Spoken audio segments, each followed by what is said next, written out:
Every Pokémon carries something most players never stop to notice, a quiet detail folded into its design, its name, its habitat, or the way it moves when the world grows still around it. The Pokémon series has been accumulating these small truths for decades now, layer upon layer of careful thought pressed into creatures that most people encounter for only a moment before moving on. And before you drift any further, please consider subscribing to join the Cozy Club for more journey like this, and let me know where in the world you are currently watching from tonight. There is something worth understanding about the way Pokémon are named, because the names themselves are rarely arbitrary and almost never as simple as they appear at first glance. Pikachu, the most recognized Pokémon in the world, takes its name from two Japanese words pressed together into something that sounds almost musical. Pika is the Japanese onomatopoeia for the crackling sound of electricity, a bright and sharp little word that captures the feeling of static in the air. Chu is the sound a mouse makes in Japanese, soft and small and perfectly suited to a creature so round and gentle in its proportions. The combination produces something that works in both directions at once, describing what the Pokémon is and what it does in a single breath.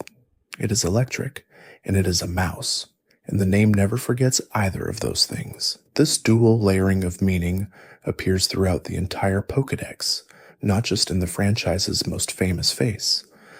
Bulbasaur carries the word bulb in its name, a direct reference to the seed growing on its back that will eventually bloom into something extraordinary. The word sour comes from the Greek for lizard, which was itself borrowed from the tradition of naming dinosaurs in scientific contexts. Bulbasaur is therefore, at its most literal, a bulb lizard, though what actually grows on its back is classified in the Pokédex as a seed rather than a bulb, a small distinction the name quietly overlooks in favor of something that sounds warmer and more approachable. Charmander follows a similar construction, blending the English word char, meaning to burn partially, with salamander, the amphibian long associated in European folklore with fire. Ancient naturalists believed that salamanders could survive flames and even extinguish them, and that mythology passed through centuries of storytelling until it arrived here, embedded in the name of a small orange lizard with a flame burning quietly at the tip of its tail. The flame on Charmander's tail is not merely decorative.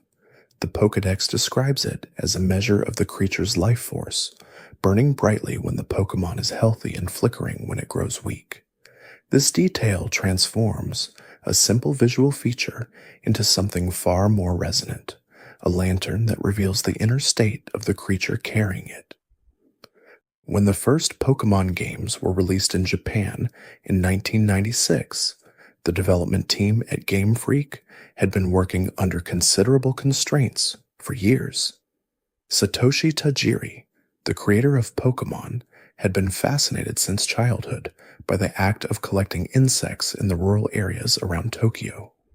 As the city expanded and the fields where he once hunted beetles and dragonflies disappeared under concrete and development, he held on to the memory of that feeling, the quiet excitement of searching for something hidden and finding it.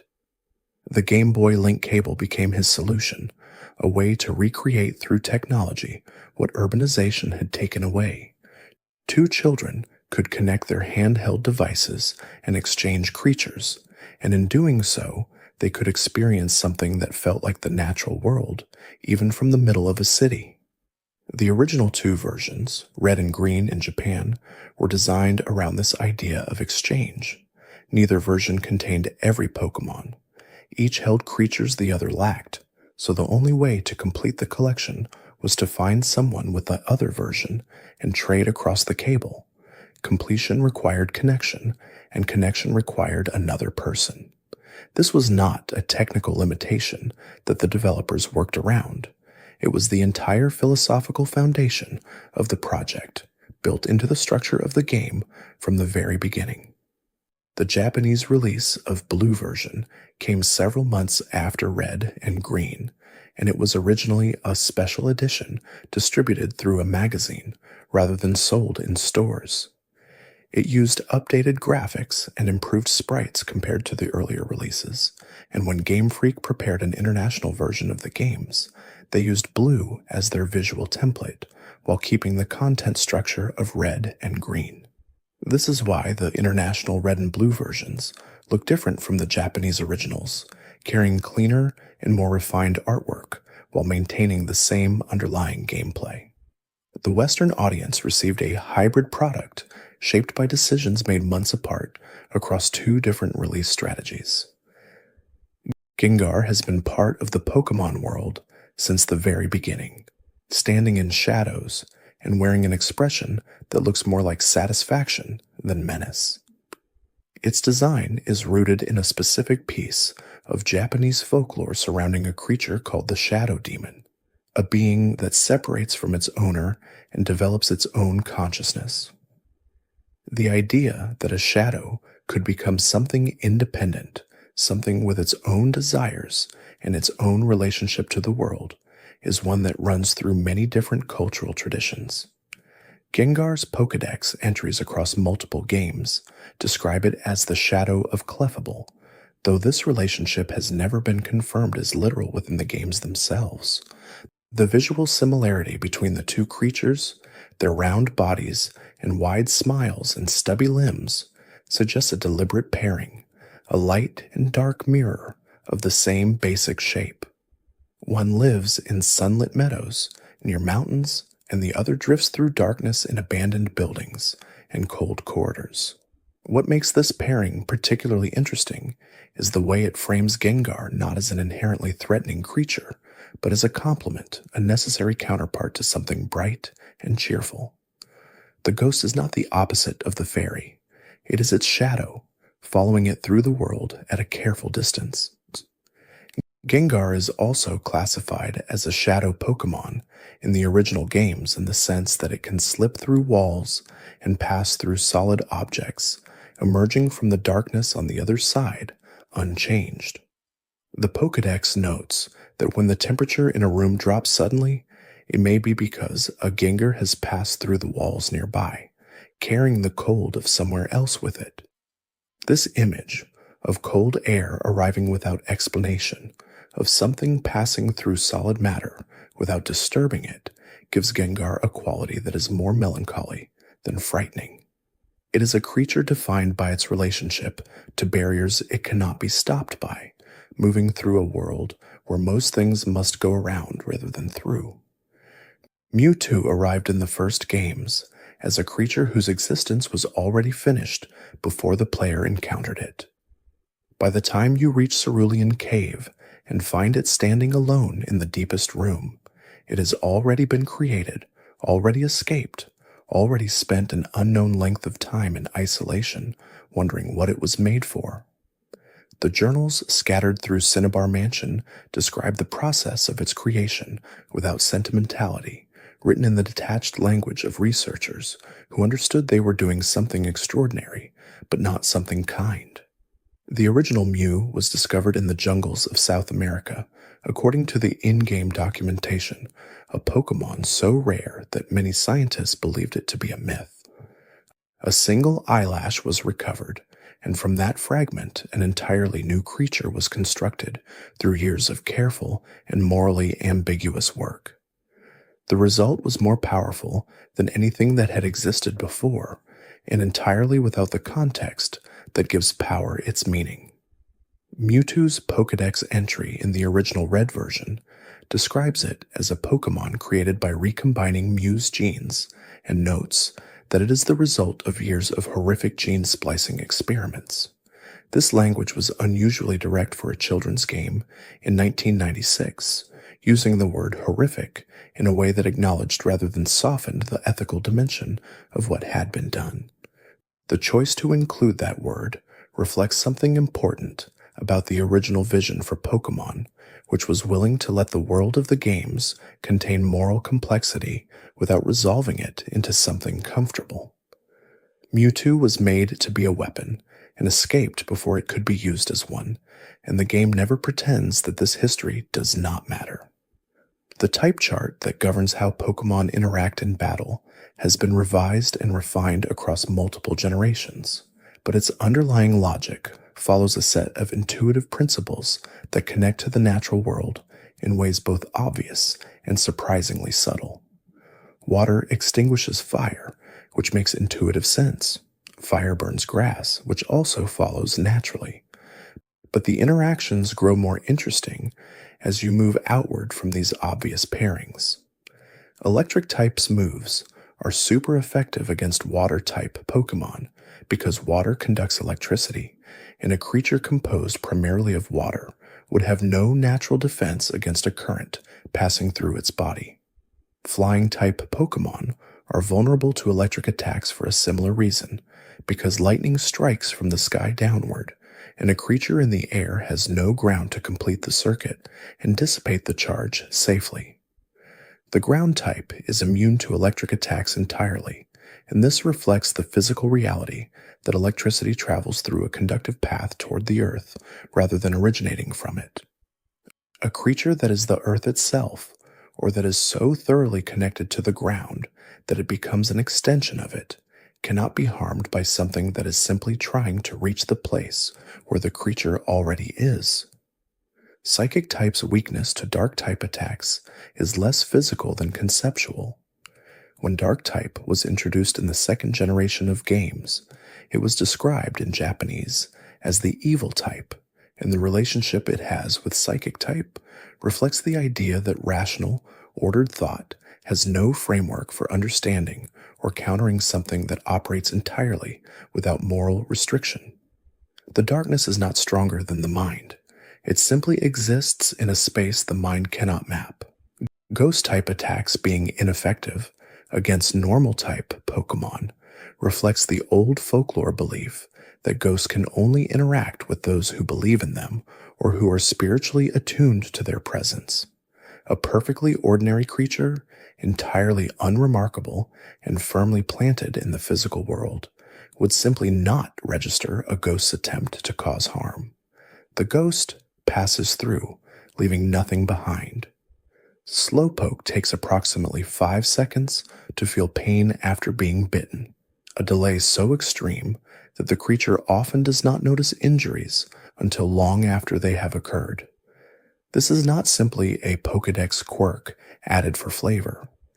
It connects directly to the way Slowpoke lives in the world, drifting through existence at its own unhurried pace, without urgency or apparent concern for anything happening around it. A creature that cannot feel pain immediately has a fundamentally different relationship with danger than one that responds to it instantly. The shelter that bites onto Slowpoke's tail to begin the evolution into Slowbro is itself altered by the process. Once attached, the shelter cannot release its grip, and the toxins it secretes pass into Slowpoke's body and stimulate its brain in ways that make it slightly more alert and capable. Though evolution is therefore mutual, both creatures changed by their connection to each other, though neither chose the arrangement in any meaningful sense. If Slowbro is somehow forced to release the shelter, it devolves back into Slowpoke, the only case in the original games where a fully evolved Pokémon can return to a previous form. This possibility was described in the Pokédex as something that can happen, not as something that has been observed, which gives it a slightly dreamlike quality, the idea of undone evolution existing as a possibility in the world, even if no one has seen it. Slowking, the alternate evolution introduced in the second generation, arrives through a different interaction with the same shelter. When the shelter bites onto Slowpoke's head rather than its tail, the toxins it releases stimulate an entirely different part of the brain, and the result is a Pokémon of extraordinary intelligence and serene wisdom. The same bite in a different location produces a fundamentally different creature, which suggests that the shelter is not so much the source of Slowking's transformation as the key that unlocks something already waiting inside. Eevee holds a position in the Pokémon world unlike any other creature in the series, defined not by what it is, but by what it could become. Its genetic code is described in the Pokédex as irregular and unstable, which sounds like a flaw but is in fact a remarkable form of flexibility. Most creatures evolve along a single path, one form giving way to another in a sequence that cannot be redirected once it begins. Eevee exists in a state of perpetual potential, capable of reading the conditions around it and reshaping itself in response to whichever element it encounters most persistently. When Eevee is exposed to a water stone, it becomes Vaporeon, a creature so thoroughly adapted to aquatic life that its cellular structure has changed to resemble water itself. The Pokédex notes that Vaporeon can melt into water completely and become invisible, detectable only by ripples on an otherwise still surface. It has not simply learned to swim. It has become something that water recognizes as its own. When the same Eevee is exposed to a firestone, it becomes Flareon, an entirely different adaptation to an entirely different element. The internal temperature of Flareon reaches nearly 1700 degrees Fahrenheit, requiring it to store that heat in a specialized flame sac before releasing it. The same creature, the same flexible genetics, the same potential directed toward fire rather than water, produces something that would burn the water-adapted version to nothing. Each of Eevee's evolutions represents a world in which that particular Eevee encountered different conditions during the critical period of its transformation. It is a meditation on how environment shapes identity, told through the language of a creature that makes that shaping visible. The later evolutions introduced across subsequent generations expand this meditation further. Espeon develops through happiness and daylight, suggesting that emotional warmth and the presence of the sun are themselves a kind of elemental force capable of triggering fundamental change. Umbreon develops through happiness and darkness, making the same emotional state but a different environmental condition produce something almost opposite in its characteristics. Magikarp is, by almost any practical measure, the least capable Pokémon in the original games, and this is entirely intentional.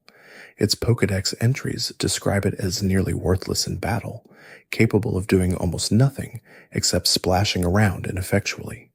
It cannot hurt most opponents through normal means. It cannot learn meaningful moves for a very long time. It swims against river currents so weak that it is sometimes swept backward by particularly strong ones. The Pokédex does note, however, that Magikarp has managed to survive in the world for at least 5,000 years without any particular advantage, which suggests that survival and combat effectiveness are not the same thing. Magikarp thrives not because it is powerful, but because it is adaptable, because it can live in water that would be undrinkable to anything else, because its simplicity is itself a form of resilience. What Magikarp is, practically, is a test of patience. The game never tells you explicitly that endurance will be rewarded, but the reward is so dramatic that it has become one of the most well-known transformations in the entire franchise. Gyarados, enormous and furious, and capable of devastating entire landscapes, emerges from a creature that could barely keep itself pointed in the right direction. The Pokédex notes that scientists have spent years trying to understand why Gyarados' transformation produces something so violent when Magikarp itself is so docile, and the answer they have arrived at is essentially that no one is certain. The genetics do not obviously explain it. The biology is unclear. The change happens completely and irrevocably, and the creature that swam weakly against gentle currents is replaced by something that can level cities when sufficiently provoked. This mystery is itself part of what makes the transformation meaningful. If there were a clear mechanical explanation for why patience and persistence produce power, it would become a calculation rather than a lesson. The Safari Zone, which appeared first in Pokémon Red and Blue as a special enclosed area where rare Pokémon could be found and caught, operates according to rules that no other area of the game applies. You cannot use your own Pokémon to battle and weaken the creatures inside. You are given a fixed number of special Safari Balls rather than access to your usual collection. The only tools available to you are bait, which makes a Pokémon more likely to stay, but also more likely to break free, and rocks, which make a Pokémon more likely to be caught, but also more likely to flee entirely. This system produces an entirely different kind of tension than the rest of the game, one based on probability and observation rather than strategic combat. You are watching a wild creature and trying to understand its behavior well enough to guess how it will respond to what you offer it. The creature can leave at any moment, and there is nothing you can do to prevent it, except make choices that you hope will shift the probability in your favor. The Pokémon found in the Safari Zone were often among the rarest available in the games, which meant that players spent considerable time and anxiety navigating this system for the chance at a single encounter. Scyther, Pinsir, Chansey, and Dratini all appeared in the Safari Zone of the original games, each one representing a substantial investment of in-game currency and steps. The time limit imposed on Safari Zone visits, measured in steps rather than real time, created a particular kind of pressure that players experienced differently depending on how methodically or impulsively they moved through the space. A player who ran everywhere would exhaust their steps quickly and leave with little. A player who moved carefully and thoughtfully could cover the same ground in half the steps and encounter twice as many rare creatures in the same visit. Ditto is classified as the transform Pokémon, and the simplicity of that label conceals how genuinely strange its existence is within the logic of the game world. Ditto has exactly one move available to it, Transform, which causes it to copy the appearance, typing, moves, and most of the statistics of whatever Pokémon it is currently facing. It is not a particularly strong Pokémon in most contexts because it must always react to something else rather than establishing its own identity in a battle. It is defined entirely by what it reflects. What makes Ditto extraordinary from a breeding perspective is that it can produce eggs with nearly any other Pokémon in the game, making it the universal partner for players trying to obtain specific offspring. It is the single creature in the entire franchise capable of bridging biological categories that would otherwise have no reproductive relationship with each other, not because of any particular quality it possesses, but because of its fundamental malleability. The Pokédex describes Ditto's cellular structure as amorphous, capable of rearranging at a molecular level to match whatever it encounters. This is presented as a practical description of its abilities, but it also raises quiet questions about what Ditto experiences during those transformations, whether the creature has any persistent sense of itself beneath each new shape it takes. There is a theory, persistent within the Pokémon community for decades, that Ditto is a failed attempt to replicate Mew, which would explain why both creatures share the same lavender-pink coloration, and why Ditto can transform into any Pokémon just as Mew can. The games have never confirmed this, and it is presented in the Pokédex as a point of scientific debate rather than established fact. But the resemblance exists, and the possibility it suggests lingers at the edges of the world's mythology. Ghastly, Haunter, and Gengar form an evolutionary line that was nearly impossible to complete without another player in the original games, because Haunter could only evolve into Gengar through trading across the link cable. This was one of several trade evolutions in the first generation, a mechanic that embedded the social dimension of the game directly into the biological development of certain Pokémon. To have a Gengar, you needed a friend who was willing to accept your Haunter and send it back. The evolution was, in this sense, a transaction built on trust. The ghost line itself carries a particular aesthetic coherence across its three forms. Ghastly is nearly formless, a sphere of gas surrounded by poisonous vapors that make up most of its visible mass. Its body is so insubstantial that a strong wind can disperse it into nothing, and it must reassemble itself when the gust passes. Haunter becomes slightly more defined, developing hands that float independently of its body and a tongue that it uses to drain the life energy of those it licks. Gengar is the most physically coherent of the three, the most solid, the one that looks most like a creature that could exist in physical space. And yet the Pokédex continues to describe it as passing through walls and emerging from shadows, as if the solidification of its form has not actually made it more present in the material world, but has simply given it a more consistent shape within which to remain absent from it. The team that designed the ghost line in the original games was working in a context where horror and darkness in children's media operated differently than they do in later decades. Haunter's description as a creature that will follow you home if it takes an interest in you, and that licks you during the night to slowly drain away your life, was included in official Pokédex entries aimed at children without apparent concern that it was unusually dark material. Clefairy was originally intended to be the mascot of the Pokémon franchise, before Pikachu took that role during the production of the anime. The choice makes a certain kind of sense when you examine the original games, rather than the television series.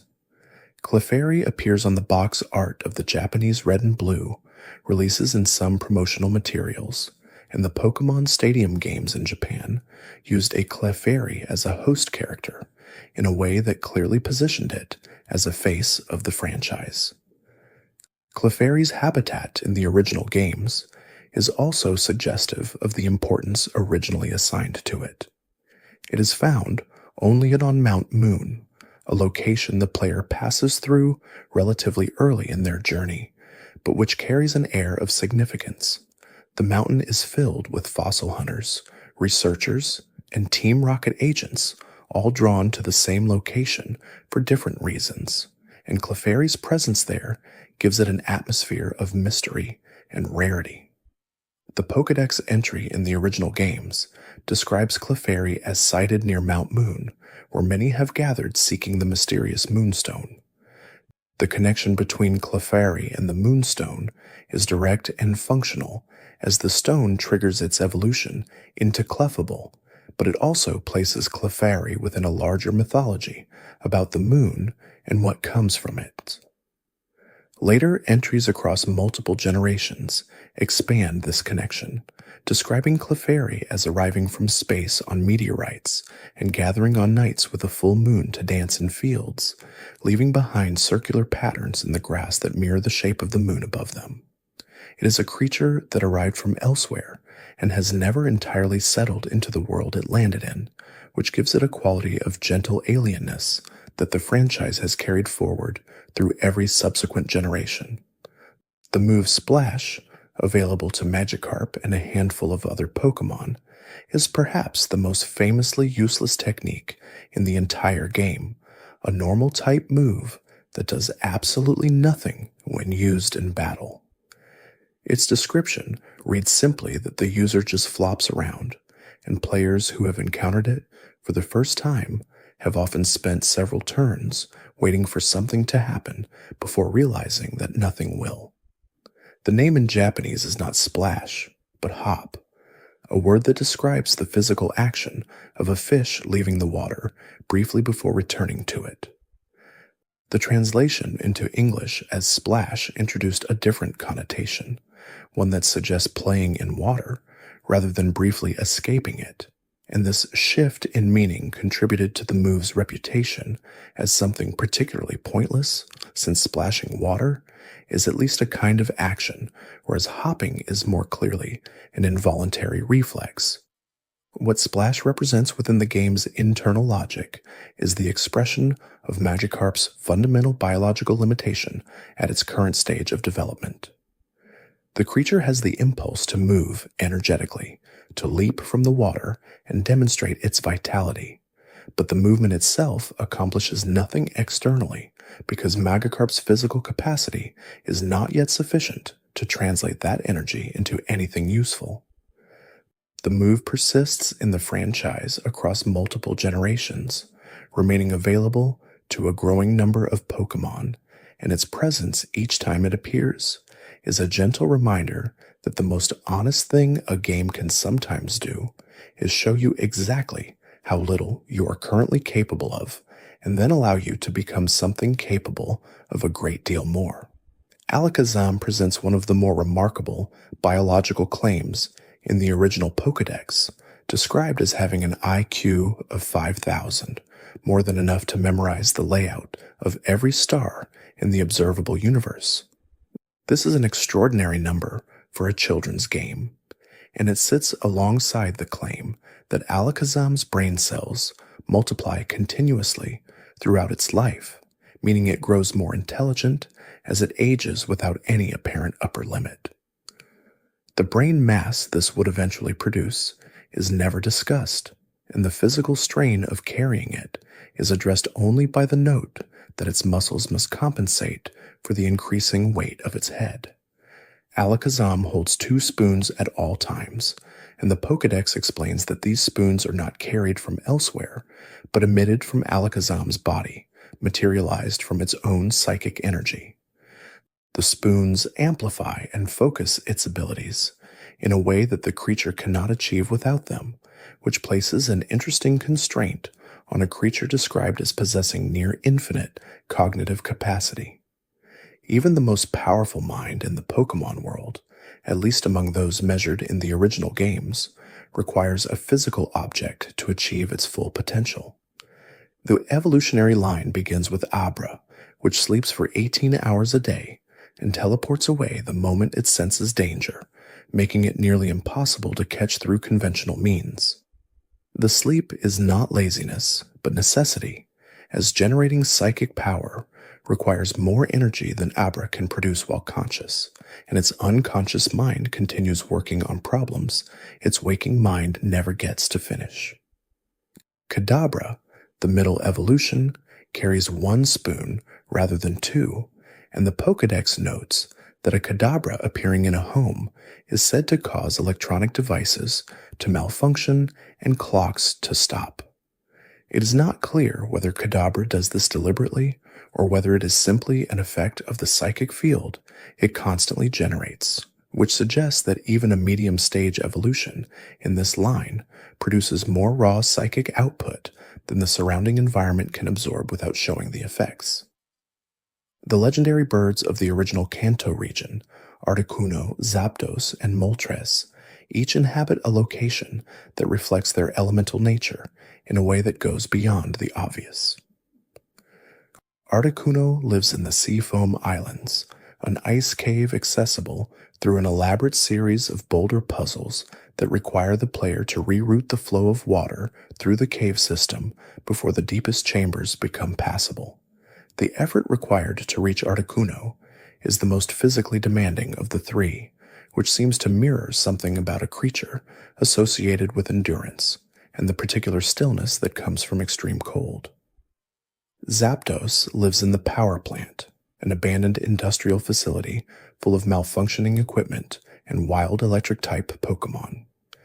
The choice to place an ancient and legendary bird in a human-made structure rather than a natural environment is unusual and slightly melancholy, suggesting either that Zapdos is drawn to sources of electrical energy wherever it finds them, or that the power plant was built in a place where Zapdos was already living.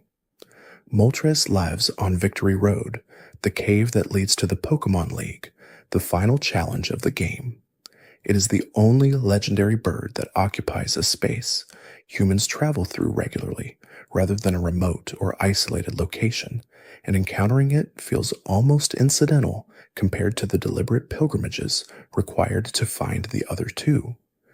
What connects all 3 is the sense that they have been in their respective places for an extremely long time, that the caves and the plant and the mountain have grown around them rather than that the birds arrived and settled in.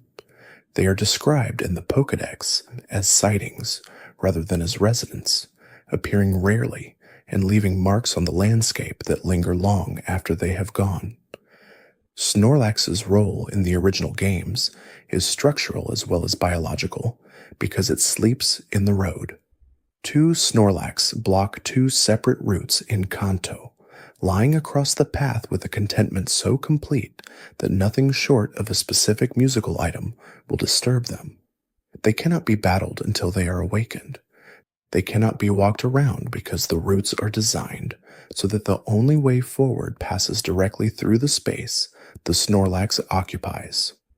The Pokémon flute required to wake them is obtained late enough in the game that players who encounter the first sleeping Snorlax before reaching Lavender Town must simply accept that this path is currently closed to them and find another way around. There is something almost philosophically satisfying about this. The world of the game contains a creature so committed to its own rest that it becomes a geographical feature, something that must be navigated around or eventually resolved rather than simply overcome. The Snorlax is not a villain and not a guardian. It is simply very large and very comfortable exactly where it is, and the world must accommodate that fact until someone finds the right note to play. Snorlax eats 400 kilograms of food every day before sleeping, according to its Pokédex entry, and it is entirely unbothered by anything landing on its stomach while it rests, treating anything small enough to not wake it as simply part of the environment. This detail, that Snorlax's sleeping body becomes a surface that other creatures use freely, gives it a quality of passive generosity, an unintentional hospitality extended to anything small enough to appreciate it. Jigglypuff's song appears in the anime as something that causes any listener to fall asleep against their will, a property that the creature finds deeply frustrating because it wants to perform, not to put its audience to sleep. The Pokédex entries across multiple games describe Jigglypuff's song as adjusting its rhythm to match the brainwaves of its audience, synchronizing with each listener's neural patterns and guiding them toward unconsciousness. This framing transforms what seems like a simple sleep attack into something more like a biological empathy, the ability to read the wavelength of another creature's mind and meet it where it is. What Jigglypuff cannot do is stop singing once it has begun. The Pokédex notes that Jigglypuff will continue until it runs out of breath, which can take an extremely long time because it is capable of inflating its body to increase its lung capacity mid-performance. The song and the singer are committed to each other for the duration in a way that neither can easily exit. The marker Jigglypuff uses to draw on the faces of sleeping audiences in the anime is not a canonical part of its biology, but has become so associated with the character that it functions as an identifying feature in cultural memory. This is an interesting example of anime editions becoming more fixed in public understanding than the game details they were built on, a process that has shaped how several Pokémon are perceived across the entire franchise. Wigglytuff, the evolution, retains the singing ability, but loses most of the anime associations and becomes primarily known for its extremely soft and elastic fur, which is so pleasant to touch that any creature that touches it once will want to touch it again immediately. This creates a creature defined by an almost gravitational quality, drawing other beings toward contact through the simple fact of being exceptionally comfortable to be near.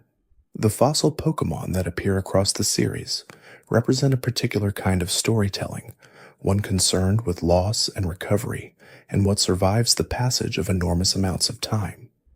In the original games, the Old Amber, the Dome Fossil, and the Helix Fossil each contain the preserved genetic material of creatures that lived so long ago that the world they inhabited no longer exists in any form recognizable from the present. The scientists in Cinnabar Island's laboratory can recover something from these fossils, but what they produce is a reconstruction rather than a resurrection, a creature grown from incomplete information filling in the gaps as best it can.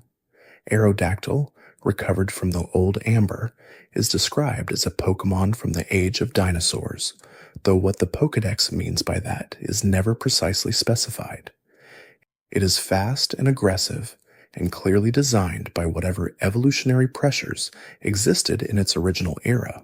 But those pressures no longer exist, and Aerodactyl navigates a world it was not made for with an energy that looks like aggression, but might simply be confusion.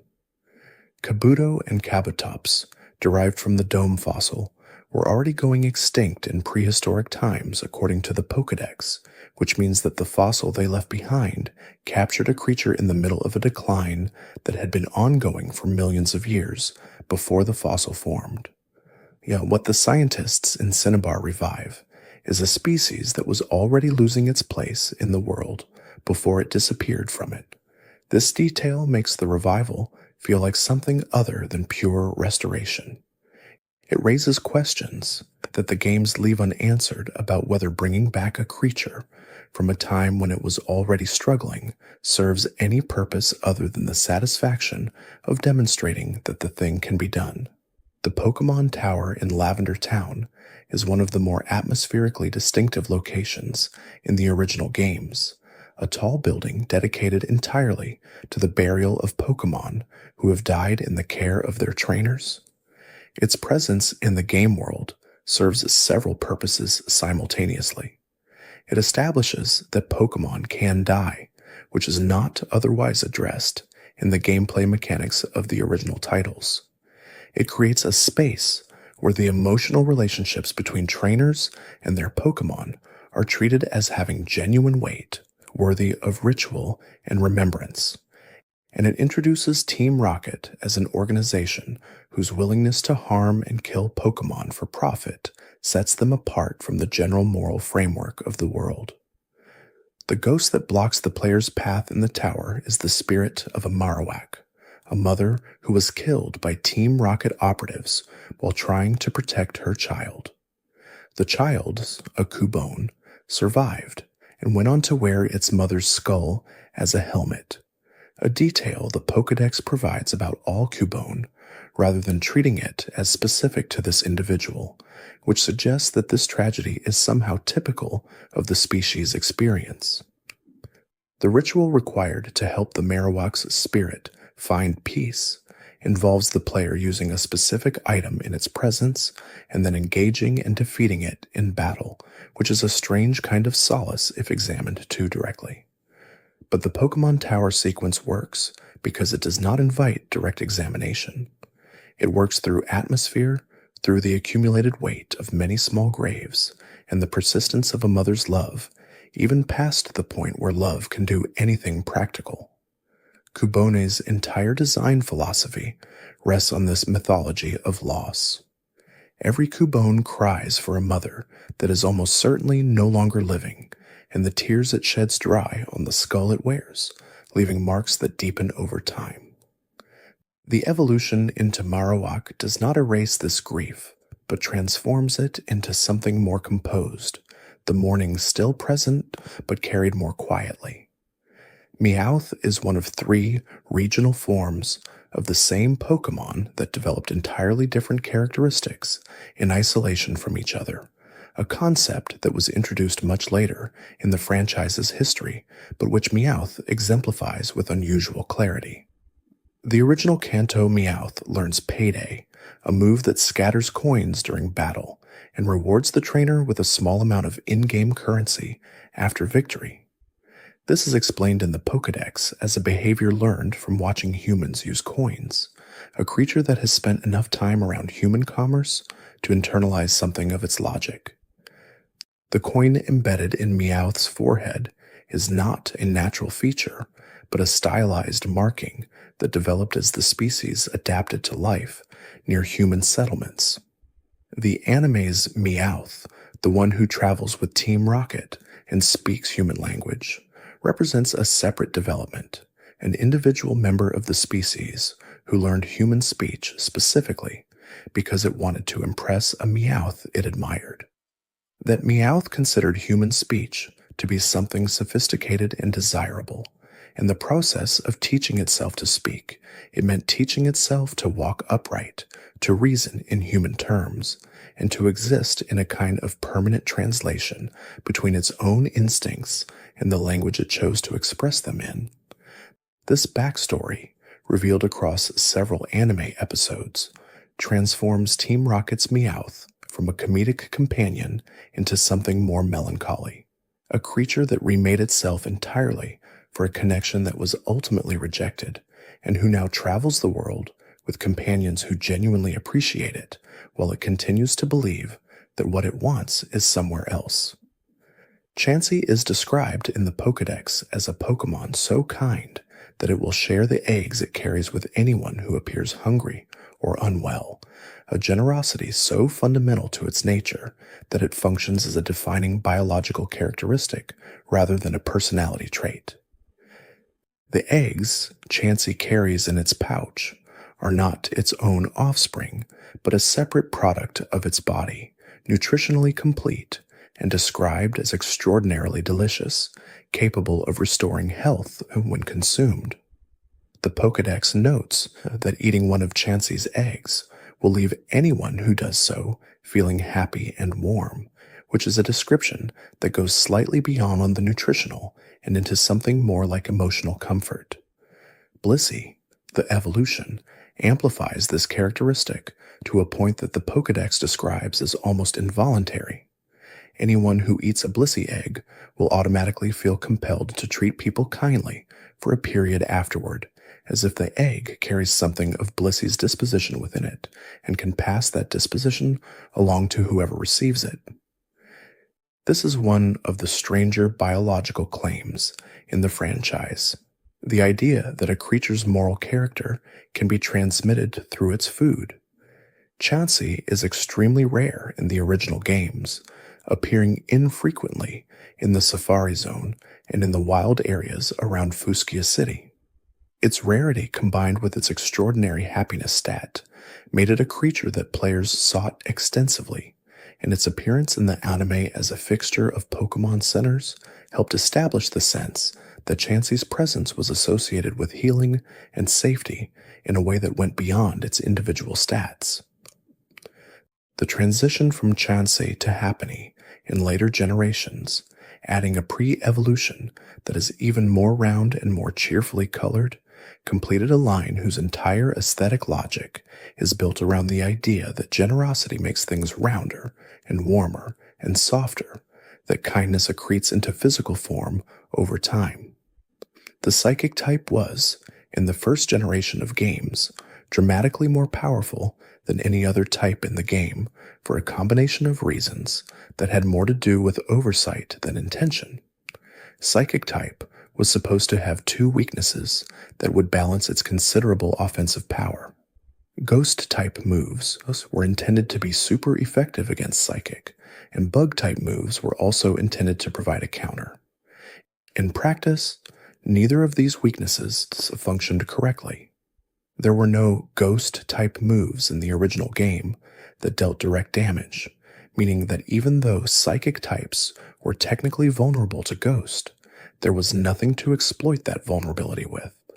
The Bug-type moves that existed were so weak that even a super effective hit rarely accomplished much in practice. The result was a type that had strong offensive coverage, high-powered moves, fast Pokémon carrying them, and no realistic counter available to players who did not have access to specific Pokémon that were rare enough to be effectively unavailable in normal play. This was corrected beginning with the second generation of games, where the type chart was revised to address the imbalances that experience had revealed. Dark type was added specifically as a counter to Psychic, and the relationship between these two types was written into the game's mythology in a way that gave it thematic coherence, even though its practical origin was a balance patch. The history of the type chart is itself a record of how Game Freak responded to what players actually did with the game versus what had been intended, a conversation between design and use that has continued across every subsequent generation.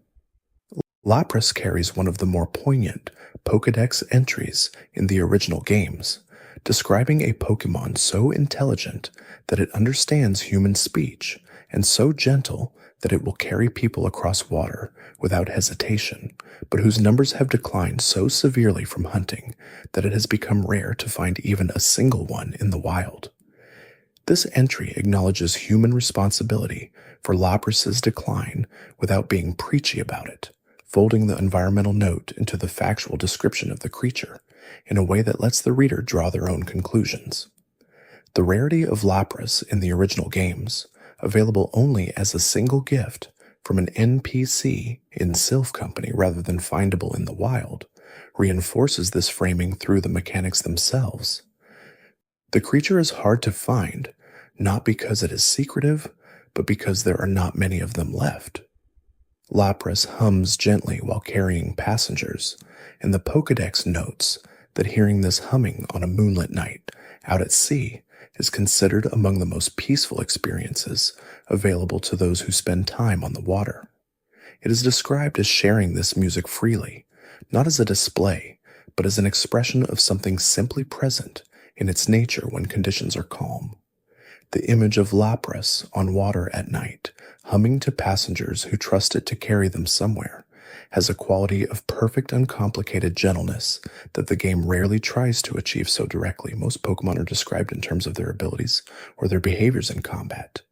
Lapras is described in terms of how it makes people feel, which places it in a different register entirely, closer to a presence than a creature.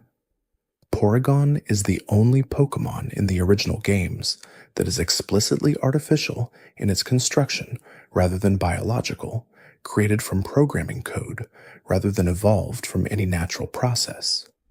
Its Pokédex entry in red and blue states that it was created using the latest computer technology, which in the context of 1996 had a specific resonance that has shifted over the decades as the technology in question became first familiar and then antique. Porygon was created to operate in cyberspace, a concept that the games gestures toward without fully defining, suggesting a digital frontier that exists alongside the physical world but has its own rules and geography. What Porygon cannot do in the original games is evolve further without an item introduced several generations later. It exists as a completed product in its initial form, a version 1 before anyone thought there would need to be a version 2. Porygon 2 and Porygon Z, introduced across subsequent games, represent the process of continued iteration, each update to the original design producing something that works differently and arguably less predictably than its predecessor. Porygon Z, the final form, is explicitly the result of additional programming modifications that were meant to allow it to function in alien dimensions, but which instead produced erratic behavior and unpredictable outputs. It moves strangely, and its eyes point in different directions, and the Pokédex notes that it behaves oddly, though no one has been able to determine whether this is a malfunction or simply how a Pokémon functions when it has been modified to navigate spaces the modifiers themselves did not fully understand. The Porygon line is the closest the franchise comes to asking directly what it means to make something alive through technical means rather than biological ones, and each generation's answer to that question is slightly more uncertain than the last. The second generation of Pokémon introduced several mechanics that became so fundamental to the franchise that players who came to the series later sometimes assumed they were always present. Held items were new in gold and silver, the ability to give a Pokémon an object to carry that would affect its performance in various ways. This single addition created an entire layer of strategy that had not previously existed, as the right held item could shift the outcome of battles that would otherwise have been determined simply by which Pokémon had stronger stats. Breeding was also new, introduced in a specific location in Johto called the Daycare, where two compatible Pokémon could be left together and would eventually produce an egg if the conditions were right.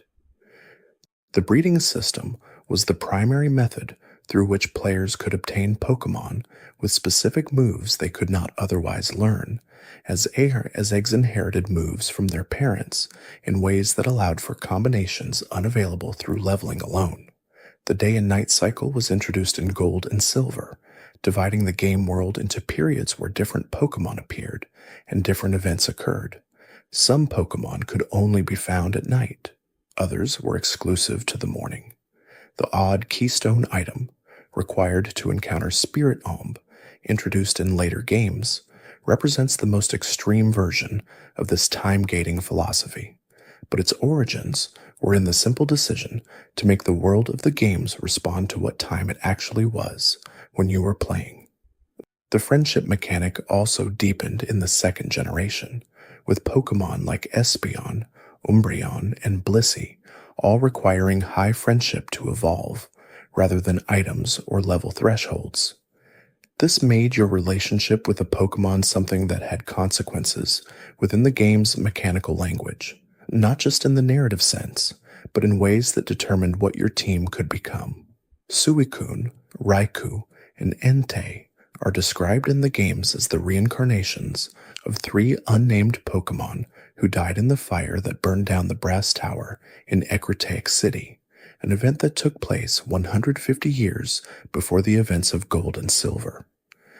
The three spirits were struck by lightning as they perished, and Ho-Oh descended from the sky to restore them to life, transforming them into something more than what they had been. They emerged from the ruins as legendary Pokémon, running immediately into the world as if propelled by the shock of their new existence, and they have been in motion ever since. This mythology is remarkable for how it frames the legendary beasts as creatures who did not begin as legendary. They were ordinary Pokémon who died in a circumstance that attracted the attention of something divine, and their elevation came through loss and restoration rather than through any inherent greatness. They are legendary not because of what they were, but because of what was done to them and what they became in response. Each of the three roams across the landscape of Johto, rather than remaining in any fixed location, which makes them among the most difficult Pokémon to catch in the original Gold and Silver games.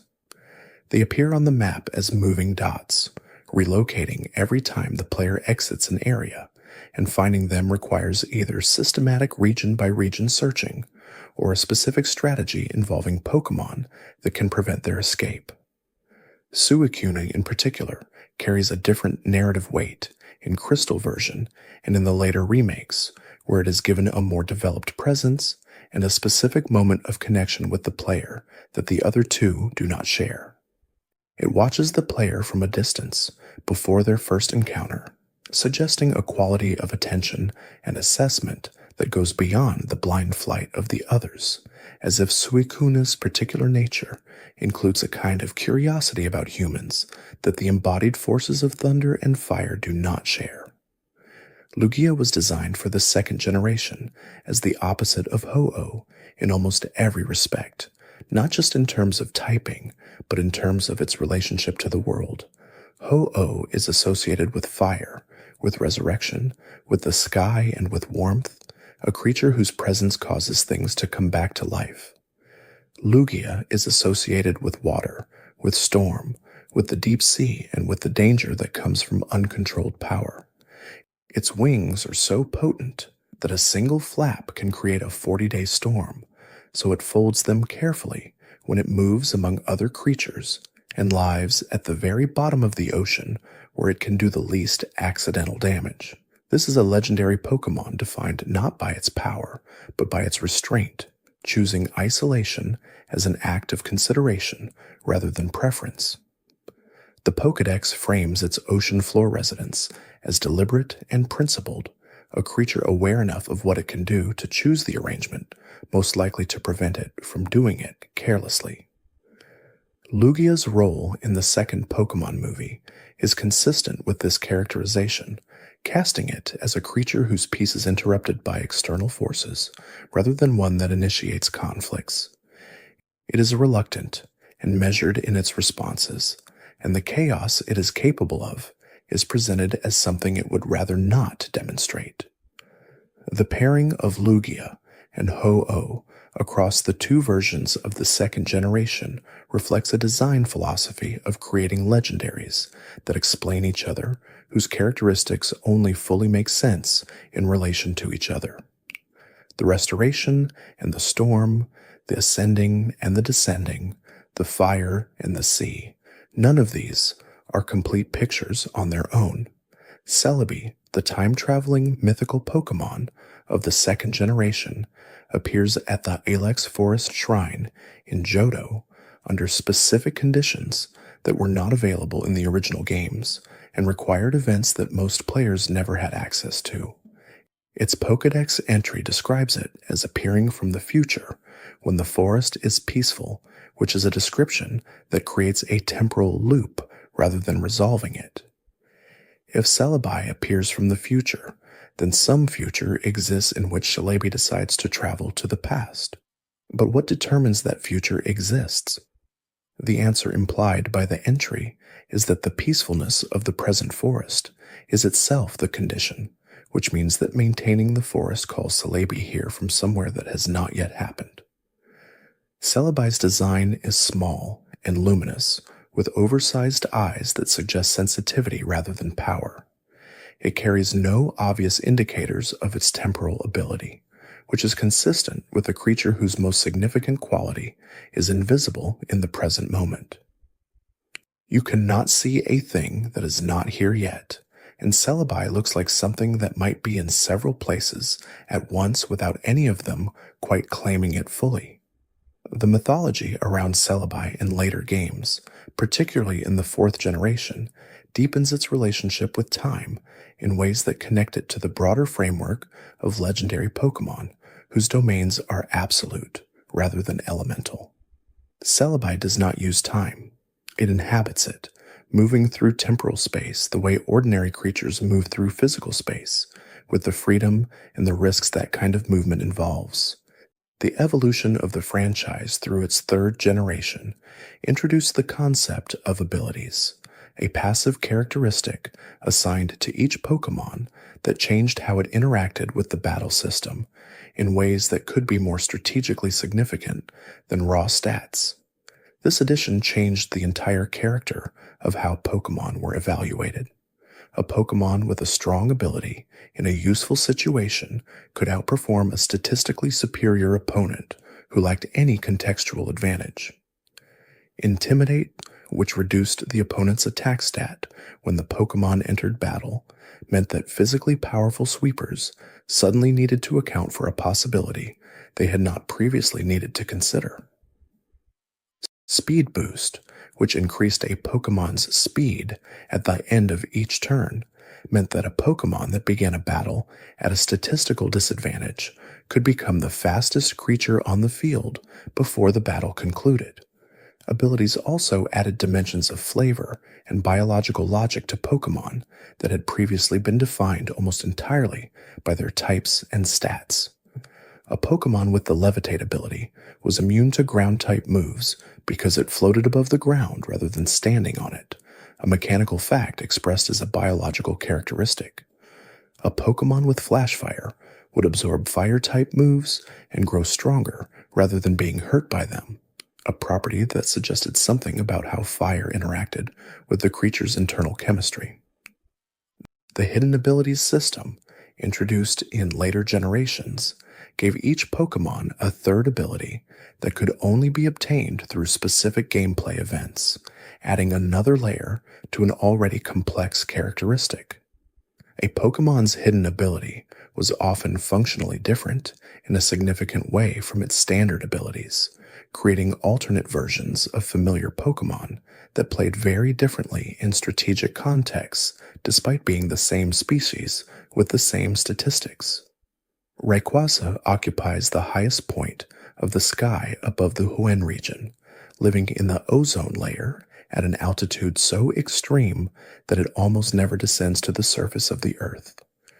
It has lived at this altitude for so long that it feeds entirely on water particles and particles of other elements that exist in that upper atmosphere, a diet so sparse that its mere survival at that altitude is presented as evidence of something fundamentally different about its biology compared to lower-dwelling creatures. Rayquaza is the Pokémon designated to resolve conflicts between Kyogre and Groudon, the forces of sea and land, whose opposition could otherwise result in the permanent reshaping of the world. Its authority over them is not explained in terms of raw power, though it is clearly more powerful than either, but in terms of position. It descends from above the conflict, and its arrival changes the terms of the conflict, not by being stronger than either party, but by being outside the axis along which they oppose each other. This framing of a third force as mediator rather than combatant appears across the legendary triads of the franchise, and Rayquaza represents one of its clearest expressions. The sea and land can fight forever along the line where they meet, but a creature that lives above both and needs neither can offer them a perspective. They do not have the altitude to reach on their own. The eventual introduction of Mega Rayquaza, a form it can achieve without the use of a megastone, because the meteorite dust in its diet serves the same chemical function, made it briefly the most powerful Pokémon in competitive play in a way that required regulatory intervention.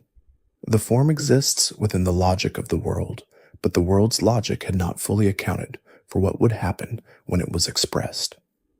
The Pokémon world's relationship with time is complicated by the existence of Dialga, a legendary Pokémon that the mythology of the 4th generation credits with creating time itself through the act of its first heartbeat.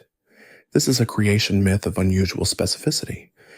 Time did not exist before Dialga began to exist, and Dialga's existence is therefore self-referential in a way that resists ordinary logic.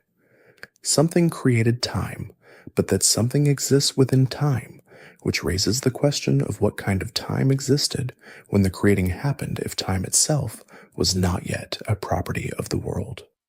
The 4th generation games do not attempt to resolve this paradox, which is the correct approach. Creation myths that resolve cleanly into logical consistency tend to lose something in the resolution, the sense of something that exceeds the capacity of ordinary thought to contain. Dialga's origin works better as a mystery than as an explanation. Palkia, created alongside Dialga, is credited with creating space in the same manner.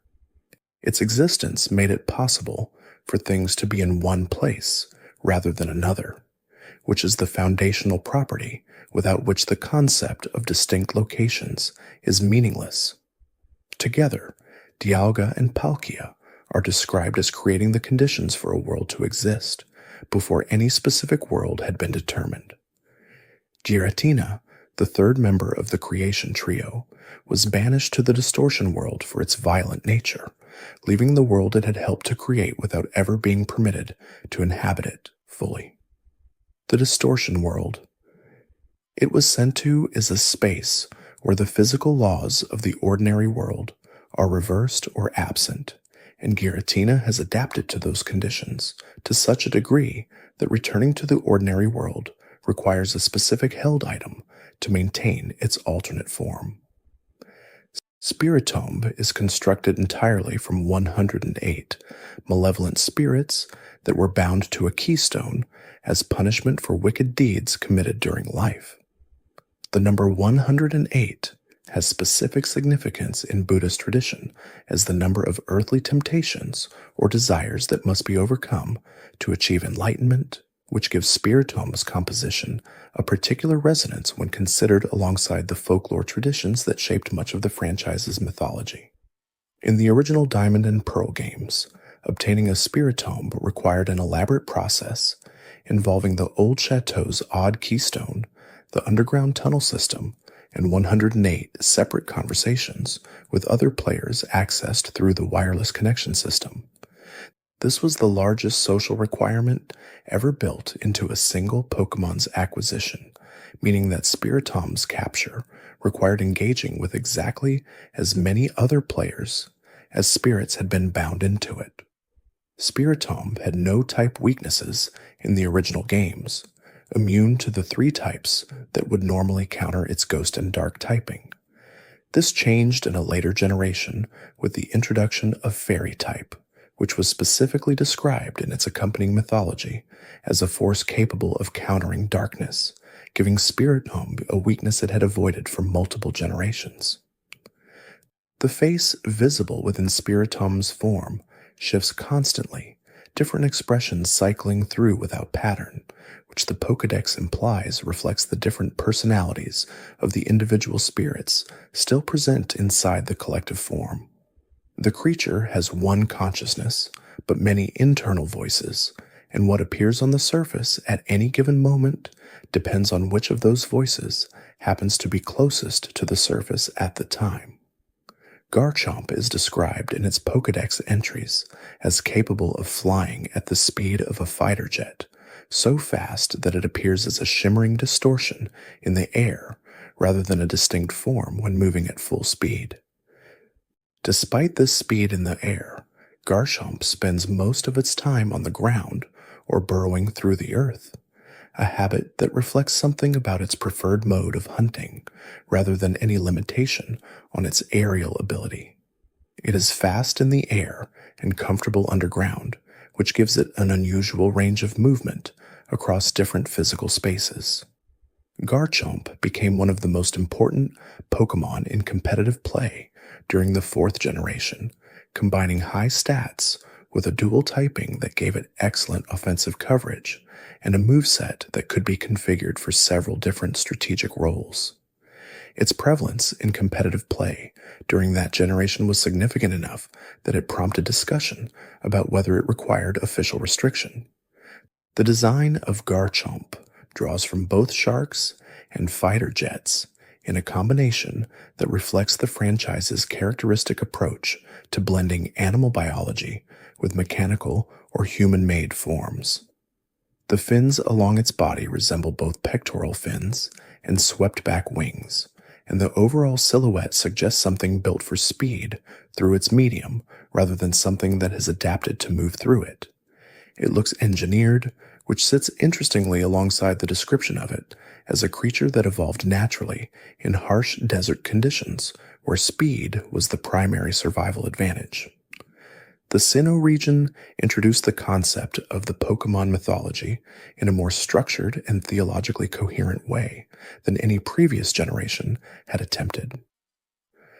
Arceus is described as the Pokémon that created the universe, shaping existence from nothing using its 1,000 arms, a creature so thoroughly positioned as a creative deity that its canonical status as the most powerful Pokémon is inseparable from its mythological role. What is interesting about Arceus within the game's internal logic is that it is catchable. You can place it in a Pokéball and add it to your party, which is something the game acknowledges without particularly resolving. The mythology says it created the universe. The mechanics say it can be caught at level 80. Both of these things are true simultaneously, and the game does not ask the player to choose which truth matters more. Arceus's design supports this duality, a horse-shaped creature wearing a golden wheel that contains the power to change its type depending on which elemental plate it holds. It is divine and flexible at the same time, capable of being whatever is needed in whatever situation it finds itself in, which is perhaps the most important quality for a creature responsible for creating a world in which an enormous variety of situations would eventually need to be navigated. The creation myth that's presented across the Sinnoh games describes Arceus hatching from an egg into a world of nothing, which is itself a paradox, an egg existing before space or time or any place in which an egg could be, and hatching into a nothing it then proceeded to fill. The myth does not explain where the egg came from, which is consistent with the oldest creation stories from many different traditions, all of which eventually arrive at the same unanswerable question and leave it unanswered because that is the only honest thing to do. Zoroark and Zorua, the illusion Pokémon of the 5th generation, represent one of the more elegant applications of a Pokémon's biological ability to a gameplay mechanic. Zoroark can generate perfect illusions of other Pokémon, making it appear in battle as whatever creature entered the party before it, and it can only be revealed through specific moves or items, or through the specific interaction of its typing with what opponents throw at it. A Zoroark disguised as a fire type will still take normal damage from water type moves, revealing through the normal damage number that something is not right with the creature on the field. This ability extends beyond battles in the Pokémon world's mythology, with the Pokédex describing Zoroark as generating illusions of entire landscapes to protect its young and the places where it lives, surrounding its territory with false images of locations that do not exist to mislead anyone who approaches. The illusions are detailed enough that people who encounter them report them as real places for years afterward, creating a folklore of false geography centered on wherever a Zoroark has chosen to live. Zorua, the pre-evolution, uses this same ability on a smaller scale to transform into the appearance of other Pokémon or humans, typically children, to avoid being bullied or threatened. The Pokédex notes that Zorua's transformation into a human child is convincing enough that it can fool adults who are not paying close attention, and that it uses this form to approach humans it is curious about without revealing itself. There is something quietly affecting about a small creature that feels the need to hide its actual form to feel safe, that has learned to present itself as something other than what it is, because what it is has not always been well received. The Unova region's design philosophy represented a conscious choice by Game Freak to create a generation of Pokémon with no direct evolutionary or design connections to any previous generation. All 549 Pokémon available before the post-game of Black and White were new species, encountered without the presence of any creature from the previous 4 generations. This was a deliberate attempt to recreate the experience of encountering Pokémon for the first time without the safety net of familiar faces, requiring players to learn a completely new roster rather than relying on knowledge they had accumulated across previous games.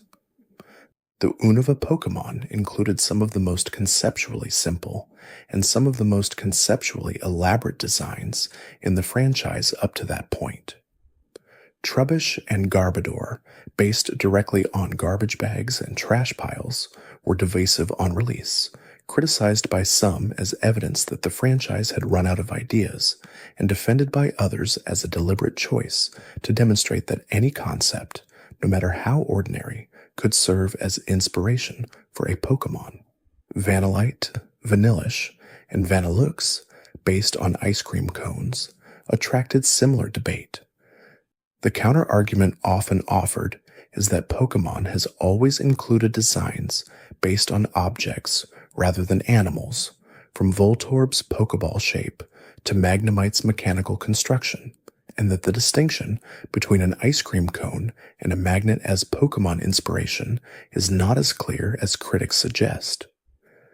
The Unova region's willingness to include these designs, alongside more traditionally biological ones, reflects an ongoing conversation within the franchise about what a Pokémon is and how narrow or broad that definition can be stretched before something stops feeling like it belongs in the world. Reshiram and Zekrom represent the thematic core of the 5th generation's narrative in a way that few legendary Pokémon have done so directly before or since. Reshiram is associated with truth and fire, a white dragon whose tail generates an engine-like flame capable of altering the climate of the surrounding region. Zekrom is associated with ideals and electricity, a black dragon whose tail generates electromagnetic energy sufficient to cause thunderstorms across an entire area. The story of Black and White presents two heroes from ancient times who once shared a single legendary dragon, which subsequently split into Reshiram and Zekrom when the brothers' shared ideals fragmented into a disagreement about whether truth or ideals were the more fundamental value. The split itself is the narrative, the story of what happens when a unified perspective divides, and each half insists that its portion contains the whole.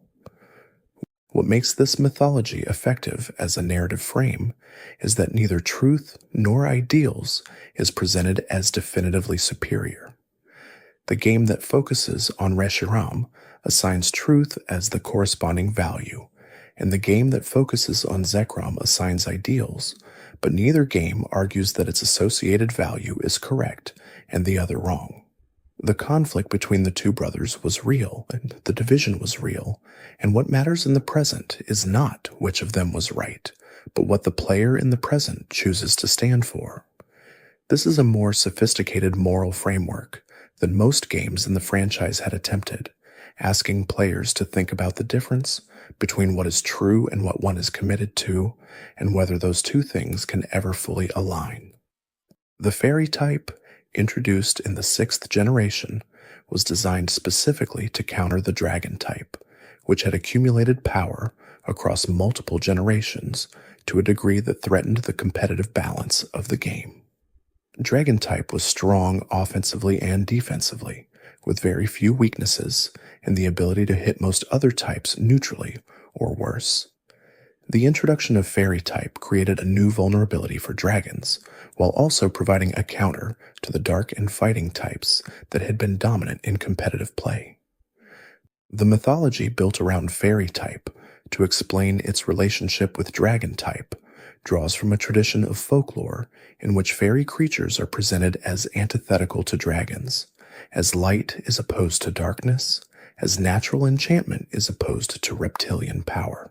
The Pokédex entries for many fairy-type Pokémon describe their power as coming from a source fundamentally different from the physical or elemental forces that other types draw on, something more like an ambient field of influence than a concentrated force.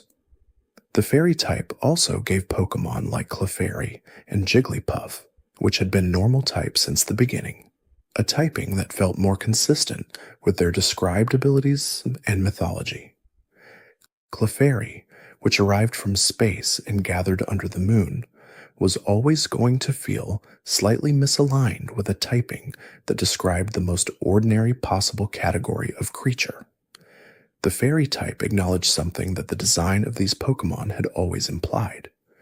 Sylveon, the fairy type evolution introduced in the same generation, extends its ribbon-like feelers toward others and generates a field of calm that reduces the will to fight in anyone caught within it, which is a description of power expressed entirely in terms of emotional influence rather than physical force.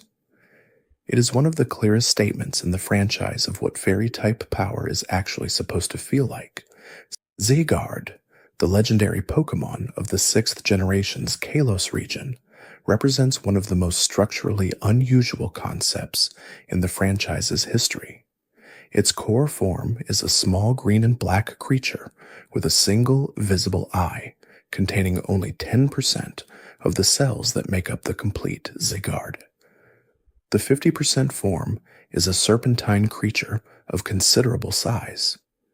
The 100% form is a massive bipedal creature whose body contains all of Zygarde's constituent parts, assembled into their most powerful configuration. What makes Zygarde conceptually interesting is that the cells making up these forms are distributed across the world and are capable of independent movement and minimal autonomous function.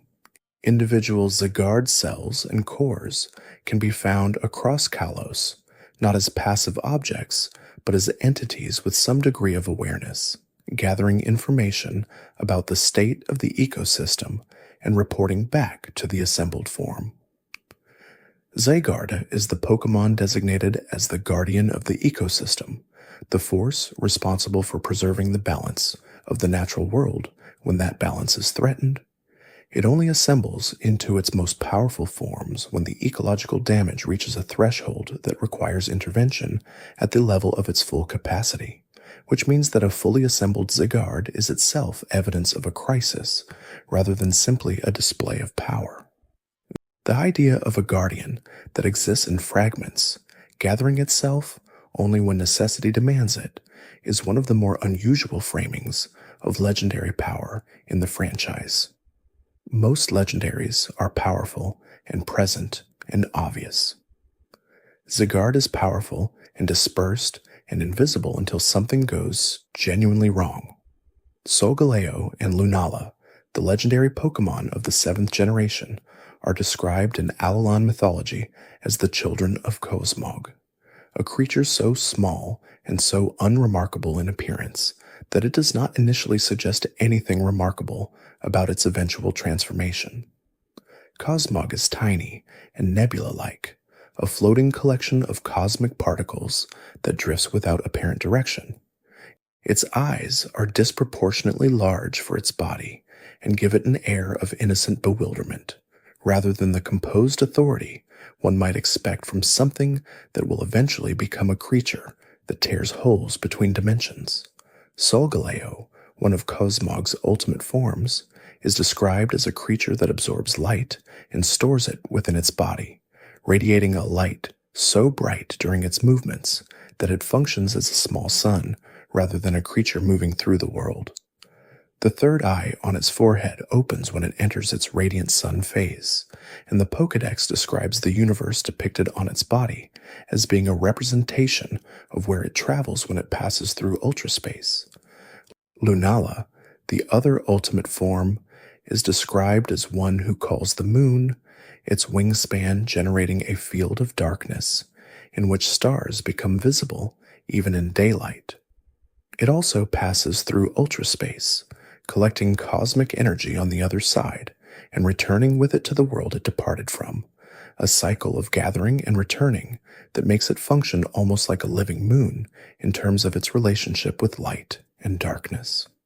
The Alolan tradition of referring to Solgaleo as the beast that devours the sun and Lunala as the beast that calls the moon frames enormous power in the language of myth rather than science, which is appropriate for creatures whose existence sits at the boundary between the physical world and something much stranger beyond it. Marshadow, a mythical Pokémon from the 7th generation, has the ability to slip into the shadows of people and Pokémon and absorb their techniques and capabilities, learning their fighting styles by inhabiting the darkness they cast. The Pokédex describes it as a timid creature despite this remarkable capability, one that prefers to remain hidden and rarely demonstrates its power unless it has no other option. A creature capable of absorbing the skills of anyone it shadows, choosing to remain in the shadows, not because it is hunting, but because it is afraid, is a more psychologically complex portrait than most Pokémon receive. The design reflects this combination of capability and timidity, a small dark form with bright green eyes that look simultaneously alert and apprehensive, positioned low as if ready to disappear into the nearest shadow at the first sign of attention. Its power and its fear are both genuine, neither canceling the other out. Eternatus, the legendary Pokémon at the center of the 8th generation's narrative, arrived from outer space inside a meteorite 50 million years before the events of the games, remaining dormant in the Earth until the story draws it out. Its energy output is so extreme that it was responsible for the Dynamax phenomenon that defines the 8th generation's battle mechanic, the ability of Pokémon to grow to enormous size in specific locations. The Galar region was essentially shaped by Eternatus's presence underground, its energy seeping into the earth and creating the Pokémon power spots that allow Dynamax to occur anywhere within range. This is an interesting inversion of the usual legendary Pokémon mythology, where the creature's power is expressed through active presence rather than historical influence. Eternatus was doing nothing for 50 million years, and in doing nothing, it was remaking the world around it, simply by existing within it. The Eternamax form of Eternatus, which appears during the game's climax, has the highest base stat total of any Pokémon in the franchise at the time of its introduction, a number so large that its body effectively cannot be contained or controlled, and the form is never available for player use, even after catching the base Eternatus. The stories that Pokémon tell across 8 generations of games, films, and other media form a consistent mythology about the relationship between creatures and the world they inhabit. Every legendary, every mythical, every ordinary creature living in the grass along a route in a region whose name you may have forgotten, all of them carry some piece of a picture that is too large to see all at once and too detailed to summarize without losing something essential. The water types tell a story about adaptation, about finding the shape of what carries you and becoming part of that shape until the distinction between swimmer and water is no longer clear. The fire types tell a story about energy, about the relationship between heat and life, about what burns cleanly and what burns in ways that cannot be controlled. The psychic types reach towards something that cannot be physically located, the space between one mind and another, where information travels in ways that the body was not built for. Every type is a story about what kind of power exists in the world, and what that power costs the creature that carries it, and the balance between all of them is what makes the world feel complete, rather than weighted in any single direction. The Pokémon that are the hardest to find are not always the most powerful. Some of the rarest are small and gentle and hide in places that require patience to reach, not because they are guarding something, but because they simply prefer quiet over exposure. Finding them is its own kind of reward, the discovery that what was hidden was not threatening, merely private. There is a Pokémon in the ocean that sings to itself when the water is calm, a song that humans who have heard it describe as simultaneously deeply familiar and entirely unlike anything that was ever made by human hands. There is a Pokémon in the mountains that marks the passage of seasons by changing the color of its body, winter white to spring flowers, to summer green to autumn gold, never the same arrangement twice. There is a Pokémon in the old forest that has been walking the same path between the same trees for so long that its footprints have become permanent features of the forest floor, paths that the other creatures who live there follow without knowing what made them. Every region contains things like this, small and patient and entirely unhurried, going about the business of existing in ways that the player may or may not notice, depending on how slowly they move through the world.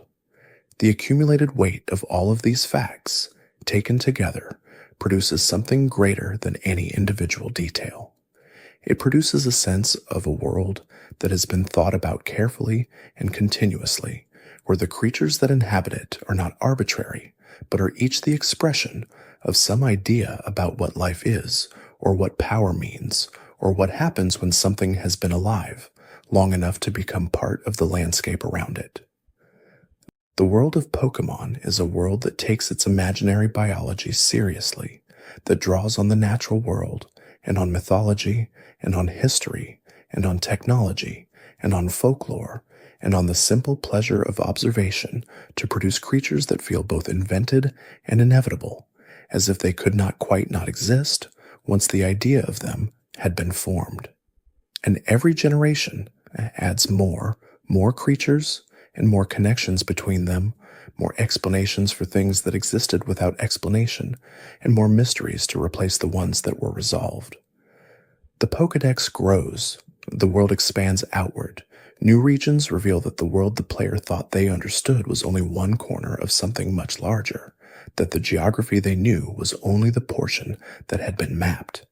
There is always more.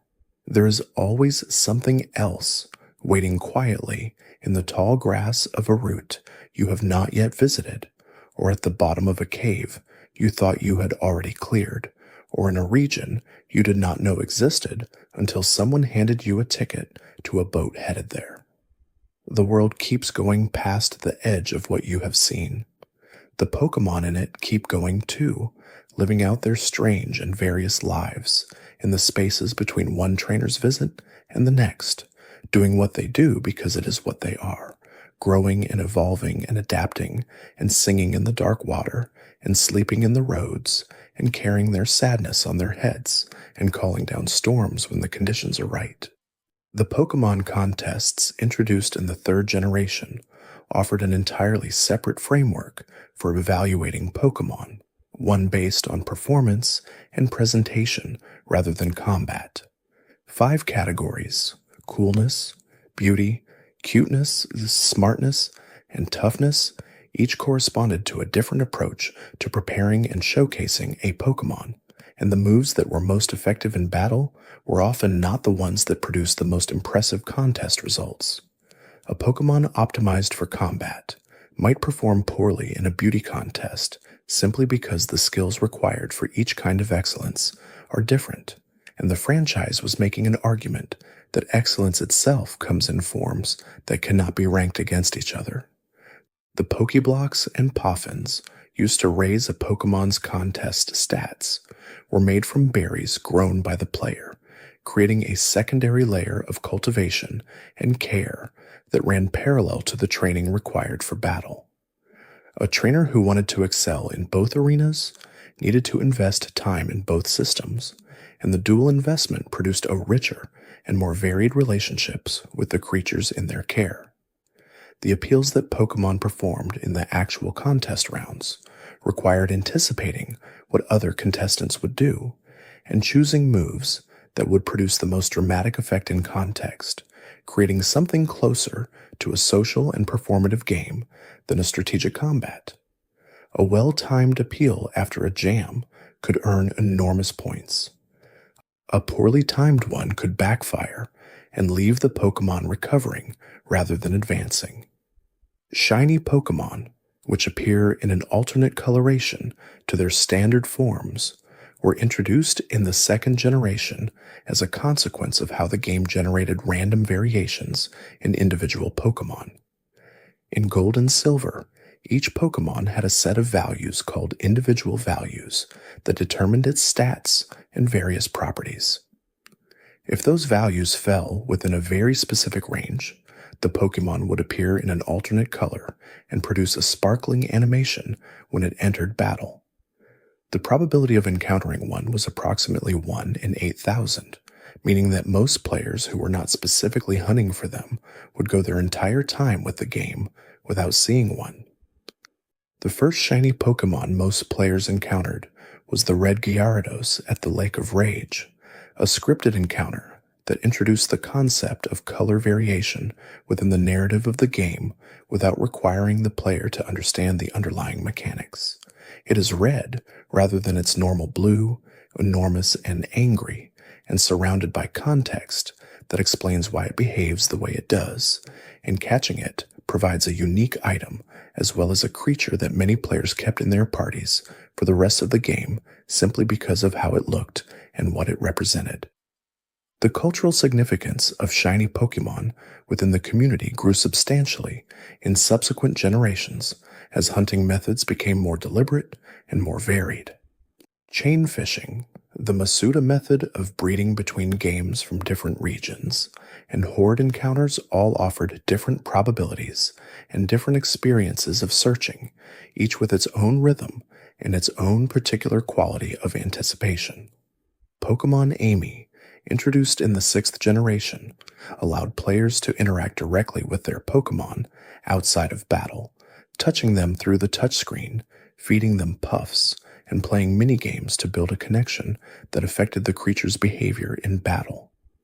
A Pokémon with high affection through Amy would occasionally survive attacks that should have knocked it out, the game describing this as the Pokémon enduring, because it did not want to let its trainer down. It would land critical hits more frequently, and it would sometimes shake off status conditions through what the game framed as sheer determination. This mechanic translated the abstract concept of the trainer-Pokemon bond, which had always been narratively central to the franchise, but mechanically minor, into something that had concrete strategic implications. A Pokemon that genuinely trusted its trainer fought differently than one that was simply high-leveled and well-trained, and the game made that difference visible in moments of crisis.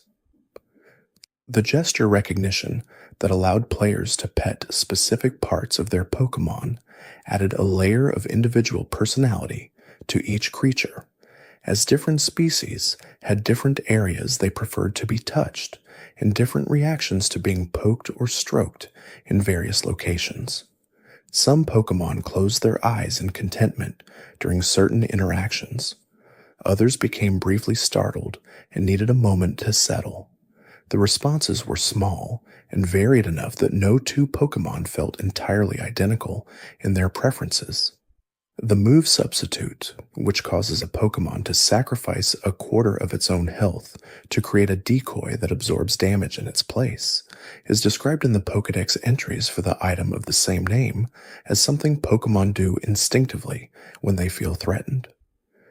The visual representation in the games has always been a small doll that resembles the Pokemon itself, a toy-like copy standing in front of the actual creature. The substitute takes damage until it is destroyed, at which point the actual Pokemon becomes vulnerable again. A Pokemon behind a substitute can set up moves, use status moves, or accumulate boosts without risk to itself for as long as the decoy survives. What this mechanic implies about the Pokemon world's biology is quietly interesting. A creature can generate a physical replica of itself from its own health, a replica solid enough to be hit by attacks that would otherwise harm the original.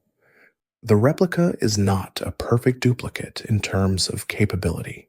It cannot attack or use moves on its own, but it is substantial enough to absorb the full force of whatever is directed at it. The lore associated with the substitute item in later games describes it as something trainers give their Pokemon to help them feel more comfortable in battle, framing the move as a practice that developed from some natural behavior Pokemon engage in when threatened, codified, and taught more deliberately over time. The gym leader structure that organizes the journey through most Pokemon regions creates a series of encounters designed to test specific types of expertise before granting the symbolic permission to advance toward the Pokemon League. Each gym leader has spent years, in some cases decades, mastering their chosen type and the strategic approaches that work best with it. They are not generalistic trainers who happened to be assigned a specialty, but enthusiasts who have organized their understanding of Pokemon around a central element. The first gym leader the player encounters is almost always among the weakest, a deliberate scaffolding that eases new players into the system without overwhelming them. The last is almost always among the strongest, a challenge calibrated to test whether the player has grown sufficiently across the journey. What is less often noted is the way gym leaders in most generations have lives and personalities and concerns that extend beyond the gym itself. They run businesses, lead communities, struggle with personal decisions, and appear in parts of the game world outside their designated locations. The gym is their professional identity, but not their complete one, and the games that have leaned into this distinction have produced gym leaders who feel like characters rather than obstacles. The Elite Four, the group of 4 extraordinarily skilled trainers who precede the champion in the Pokemon League, each represent a deeper level of specialization and a more demanding strategic test than any gym leader. By the time a player faces them, the expectation is that the journey through the region has produced a trainer capable of adapting to 4 consecutive high-stakes challenges without rest between them. The feeling of clearing all 4 in sequence is among the most satisfying experiences the franchise offers, and the champion battle that follows carries a weight proportional to everything that led to it. The concept of legendary Pokemon has evolved considerably across the generations, From the original trio of birds and the singular existence of Mewtwo to complex creation myths involving beings that predate the universe itself. What the original legendaries shared was a quality of seclusion and difficulty of access, existing at the ends of elaborate routes or in the deepest floors of challenging dungeons. Getting to them was itself a substantial portion of the experience, and the encounter felt earned in a way that a creature handed over at the start of the game could not replicate. The singular nature of legendaries, the fact that each one exists only once within a given game, means that catching one represents a permanent removal of that creature from the wild. The legendary continues to exist, but only in your possession, which gives the relationship a weight different from catching an ordinary creature that continues to appear en routes after you have one in your team. You have not just added something to your party, you have changed the world, even if only slightly, by taking something from it that will not be replaced. This singular existence was sometimes complicated by events and distributions that allowed multiple players to have the same legendary, but the in-game fiction maintained the idea of uniqueness even when the practical reality was that many people had the same creature in their parties simultaneously. The mythology worked because it was applied within the individual game world rather than across all copies of the game, and most players accepted that frame without difficulty. The berries that Pokémon can hold and trainers can plant across the regions of the franchise represent a quietly elaborate agricultural system running alongside the main game. Berries have different effects depending on their type and flavor, restoring health, curing status conditions, boosting specific stats, or activating under specific battle conditions, like when the Pokémon holding them drops below a certain health percentage. Growing them requires planting them in appropriate soil, watering them at regular intervals, and waiting for them to mature, a process that unfolds in real time and rewards consistent engagement. The flavor system attached to berries, describing them as spicy, dry, sweet, bitter, or sour in various combinations, connects to the contest stat system and to the preferences of individual Pokémon in later games. A Pokémon with a preference for sweet flavors will respond differently to sweet berries than to bitter ones, and feeding a Pokémon berries it dislikes will produce different effects than feeding it berries aligned with its preferences. Specific berries that have accumulated their own lore through Pokédex entries and descriptions across multiple games. The Enigma berry, for example, is described as having a flavor no one can quite identify or agree on, producing different impressions in different people who taste it. The Jaboca berry, which injures physical attackers who hit the holder, is described as covered in spikes so fine that they are invisible to casual observation, existing as a defense that only becomes apparent at the moment it is needed. The move Perish Song, which causes every Pokémon on the field to faint after 3 turns unless they switch out, connects to a mythological tradition of songs whose beauty is lethal to those who hear them. The move was exclusive to Misdreavus when it was introduced in the 2nd generation, a ghost-type Pokémon described in the Pokédex as crying at night, in a way that draws the terrified attention of anyone who hears it, the emotional energy of their fear sustaining the creature. The connection between Misdreavus and a song that causes fainting is therefore not merely mechanical, but reflects something about what Misdreavus is and what it needs. Perish Song in battle creates a shared countdown that affects every creature present, turning the remainder of the battle into a race to manage who stays and who leaves.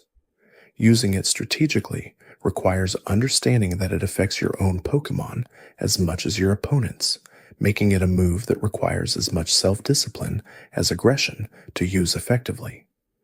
The move Heal Bell, introduced in the same generation, removes all status conditions from the user's party through a clear and pleasant sound, creating a tonal contrast with Parish Song that maps onto the franchise's consistent interest in how sound affects the physical world. Sound type moves across the franchise, includes some of the most unusual mechanical effects, from Hypervoice's ability to bypass substitutes to Boomburst's enormous power, suggesting that the world of Pokémon treats acoustic phenomena as a genuinely powerful physical force rather than a secondary effect. Pokémon eggs, visible in the game from the second generation onward, hatch after a specific number of steps rather than a fixed amount of real time, meaning that a player who runs everywhere will see their eggs hatch faster than one who moves cautiously. The relationship between movement and development embedded in this mechanic suggests something about the nature of Pokémon biology, that the creatures inside can sense the kinetic energy of their environment, and that consistent movement is part of what stimulates their readiness to enter the world. A stationary egg is an egg that will not hatch on its own, waiting for the signal of motion to begin the final stages of its development. Pokémon that hatch from eggs enter the world at a lower level than wild Pokémon of the same species can be found, starting at level 1 with a set of moves appropriate to their developmental stage. They are smaller and less capable than their parents, and must be trained to reach the form the player is hoping for, which means that the most powerful Pokémon available through breeding require both the initial investment of obtaining and setting up the parents and the subsequent investment of raising the offspring. The daycare system, where eggs are generated, has evolved across multiple generations to reflect different ideas about how Pokémon relationships work. The early games simply described two Pokémon getting along and left the details unexamined. Later games gave the caretakers different dialogue depending on how compatible the Pokémon left with them were, creating a spectrum from deeply compatible to almost entirely incompatible that affected whether eggs would be produced and how quickly. The world map of each Pokémon region has been designed to reflect a geographic location in the real world, a tradition maintained consistently across every generation of the franchise. Kanto and Johto together correspond to the Kanto and Tokai regions of Japan, with specific locations mapping onto real places in ways that fans have mapped in detail across decades. Pallet Town corresponds roughly to the location of Game Freak's original offices. The layout of cities and their connections through routes follows a pattern consistent with the actual geography of the region being referenced. Owen is based on the Kyushu Island and surrounding areas of southwestern Japan, rotated 90 degrees, and its emphasis on water routes reflects the coastal character of the real region. Sinnoh is based on Hokkaido, the northernmost of Japan's main islands, which explains its emphasis on cold environments, ice routes, and the presence of snow-covered peaks in its northern areas. The shift to Unova in the 5th generation represented the first time the franchise modeled a region on a location outside Japan, drawing from New York City and the surrounding metropolitan area for its geography and aesthetic. The subway system, the bridges, the density of the urban areas, and the layout of routes outside the city all reflect specific qualities of the New York area rendered in the franchise's visual language. Kalos was modeled on France, with its central city drawing clearly from Paris, and the aesthetic shift this produced was pronounced enough that the 6th generation had a distinctly different visual character from its predecessors, one that carried the elegance and architectural detail associated with the city it was drawing from. The Pokémon anime has maintained continuity across more than 20 years of episodes, while also introducing different protagonists and different companions across different arcs, creating a historical record of the franchise that parallels the games without exactly mirroring them. Ash Ketchum, the protagonist of the anime from its beginning through the conclusion of his story arc, traveled to every region introduced through the 10th generation of games, collecting gym badges and competing in league tournaments with varying degrees of success. His journey ended with him becoming world champion, a conclusion that arrived after more than 25 years of in-universe and real-world time had passed since his departure from Pallet Town. The Pokémon that traveled with Ash over the course of his journey numbered in the dozens, each one contributing to a team that evolved considerably across regions. His Pikachu, the companion he began with and never released, became the most recognizable non-legendary Pokémon in the franchise through its consistent presence across every episode and its role in the anime's most significant emotional moments. The anime's willingness to part with Pokémon permanently, releasing them to the wild, or leaving them with other characters, gave the companion relationships a weight they would not have had if every Pokémon caught was guaranteed to remain forever. The Butterfree episode, early in the first series, established a template of genuine farewell that the anime has returned to periodically across its entire run, using the departure of a Pokémon to examine what it means to release something you love, because that is what is best for it. The concept of mega evolution, introduced in the 6th generation, allowed certain Pokémon to temporarily transform into more powerful forms during battle, revealing aspects of their potential that their standard forms did not express. The transformation required a specific item held by the Pokémon and a corresponding item held by the trainer, a bond object that represented the connection between them. The Mega Evolution was therefore not simply a power-up, but a collaborative act, both participants choosing to enter into a brief but intense transformation that neither could achieve alone. The designs of mega-evolved Pokémon often exaggerated or reinterpreted aspects of the base form in ways that suggested what those aspects might look like if taken to their logical extreme. Mega Charizard's wings became larger and its flame output more intense. Mega Mewtwo's form became more streamlined, as if the biological weight of its previous body had been shed in favor of something purely optimized for psychic expression. Mega Gengar partially sank into the ground, as if the shadow dimension it normally occupies partially claimed it during the transformation. The mythology built around Mega Evolution described it as a phenomenon unique to certain regions and rooted in specific historical events involving enormous concentrations of energy. Not every Pokémon could Mega evolve, and even among those that could, the transformation was not permanent. It lasted only for the duration of a single battle, after which the Pokémon returned to its ordinary form, carrying no lasting physical change from the experience. The impermanence of the transformation was one of its most interesting narrative qualities. The idea that this expression of ultimate potential existed only in the moment it was needed and could not be held on to once the need had passed. The Unown are among the most quietly mysterious Pokémon in the entire franchise, appearing in the 2nd generation as flat, symbol-shaped creatures that resemble letters of the alphabet and punctuation marks, each one distinct in shape, but nearly identical in every other measurable way. Every Unown has the same typing, the same stats, the same single move available to it. Hidden Power is the only technique an Unown can use, and its type varies depending on the individual Unown's specific characteristics rather than its shape, meaning that two Unown with the same letter can produce hidden power of entirely different types, while two Unown with different letters can produce hidden power of the same type. The shape tells you almost nothing about what the creature can do.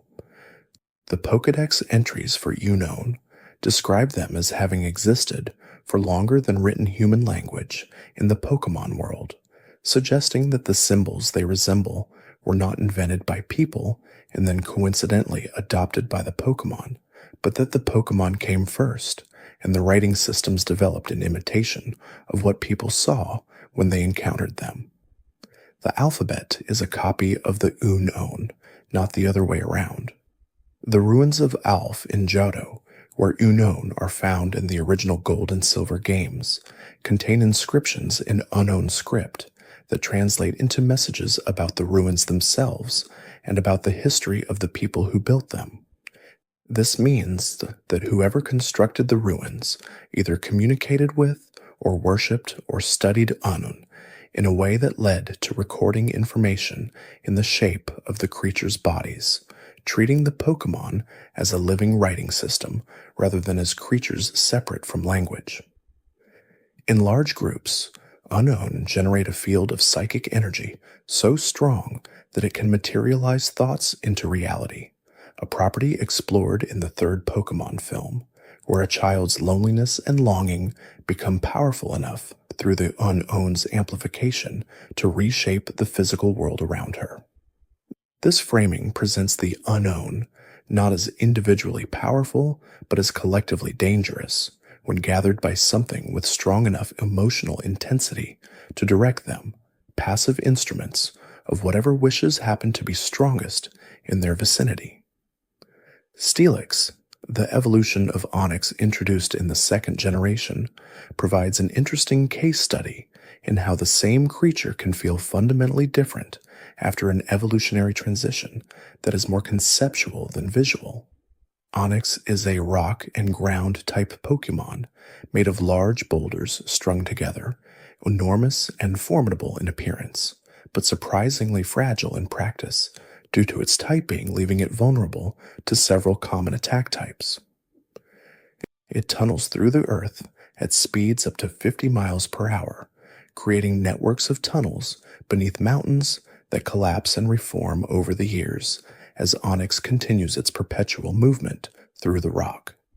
When Onyx evolves into Steelix through trade while holding a metal coat, the transformation is explained by the Pokédex as the result of centuries of burrowing through the earth at extreme depths, where the pressure and heat gradually compressed and altered the rocky segments of its body into something harder than any natural stone.